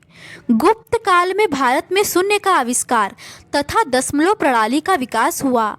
आर्यभट्ट इस काल के प्रसिद्ध वैज्ञानिक थे, जिन्होंने आर्यभट्टी नामक ग्रंथ की रचना की थी। इस ग्रंथ में दशमलव प्रणाली, अंकगणित, बीजगणित तथा ज्यामिति के नवीनतम सिद्धांत हैं। अगला प्रश्न है, वैदिक आर्यों का प्रमुख भोजन क्या था? इसका सही आंसर है ऑप्शन डी, जौ, दूध, डेयरी उत्पाद, सब्जियां और फल। वैदिक आर्यों का प्रमुख भोजन जौ, दूध, डेयरी उत्पाद, सब्जियां और फल थे। आर्य मांसाहारी तथा शाकाहारी दोनों प्रकार के भोजन करते थे। दूध में जौ डालकर क्षीर, पकौदन तैयार किया जाता था। जौ के सत्तू को दही में डालकर करम्ब नामक भोज्य पदार्थ तैयार किया जाता था। ऋग्वेद में चावल का उल्लेख नहीं है। वहीं मांसाहार में मुख्यतः भेड़, बकरी का प्रयोग होता था। गाय को अघन्या कहा गया है। अगला प्रश्न है, वैदिक साहित्य में किसे पुरंदर के नाम से जाना जाता है? इसका सही आंसर है ऑप्शन डी, इंद्र को। वैदिक साहित्य में इंद्र को पुरंदर के नाम से जाना जाता था। इंद्र को विश्व का स्वामी कहा गया है। वह मुख्यतः युद्ध का देवता था। आर्यों का विचार था कि उसी ने असुरों पर विजय दिलाई। ऋग्वेद में लगभग 1/4 सूक्त इंद्र को समर्पित है। अगला प्रश्न है, निम्नलिखित किस ग्रंथ में सबसे पहला विवरण अस्पृश्य पद से संबंधित उस सामाजिक समूह के अर्थ में मिलता है जिसे जन्म के आधार पर अस्थायी रूप से अछूत माने जाने की निंदा की गई थी? इसका सही आंसर है ऑप्शन ए, विष्णु धर्म सूत्र। विष्णु धर्म सूत्र को विष्णु स्मृति अथवा वैष्णव धर्म शास्त्र भी कहते हैं। इसमें 100 अध्याय हैं। सर्वप्रथम इस ग्रंथ में अस्पृश्य शब्द का उल्लेख उस सामाजिक समूह के अर्थ में मिलता है जिसे जन्म के आधार पर अस्थायी रूप से अछूत माने जाने की आलोचना की गई थी। इस ग्रंथ में सामाजिक व्यवस्था को बनाए रखने के लिए चारों वर्णों, आश्रमों, परिवारों, संपत्तियों, विवाह के प्रकार, संस्कार जैसे अनेक महत्वपूर्ण तथ्यों का समावेशन किया गया है। तो आज के इस वीडियो में बस इतना ही। इस सीरीज़ के नेक्स्ट वीडियो में हम लोग धार्मिक आंदोलन से संबंधित क्वेश्चंस का डिस्कशन करेंगे। अगर आपको ये सीरीज़ पसंद आती है तो please do subscribe to my channel and like this video. Thank you.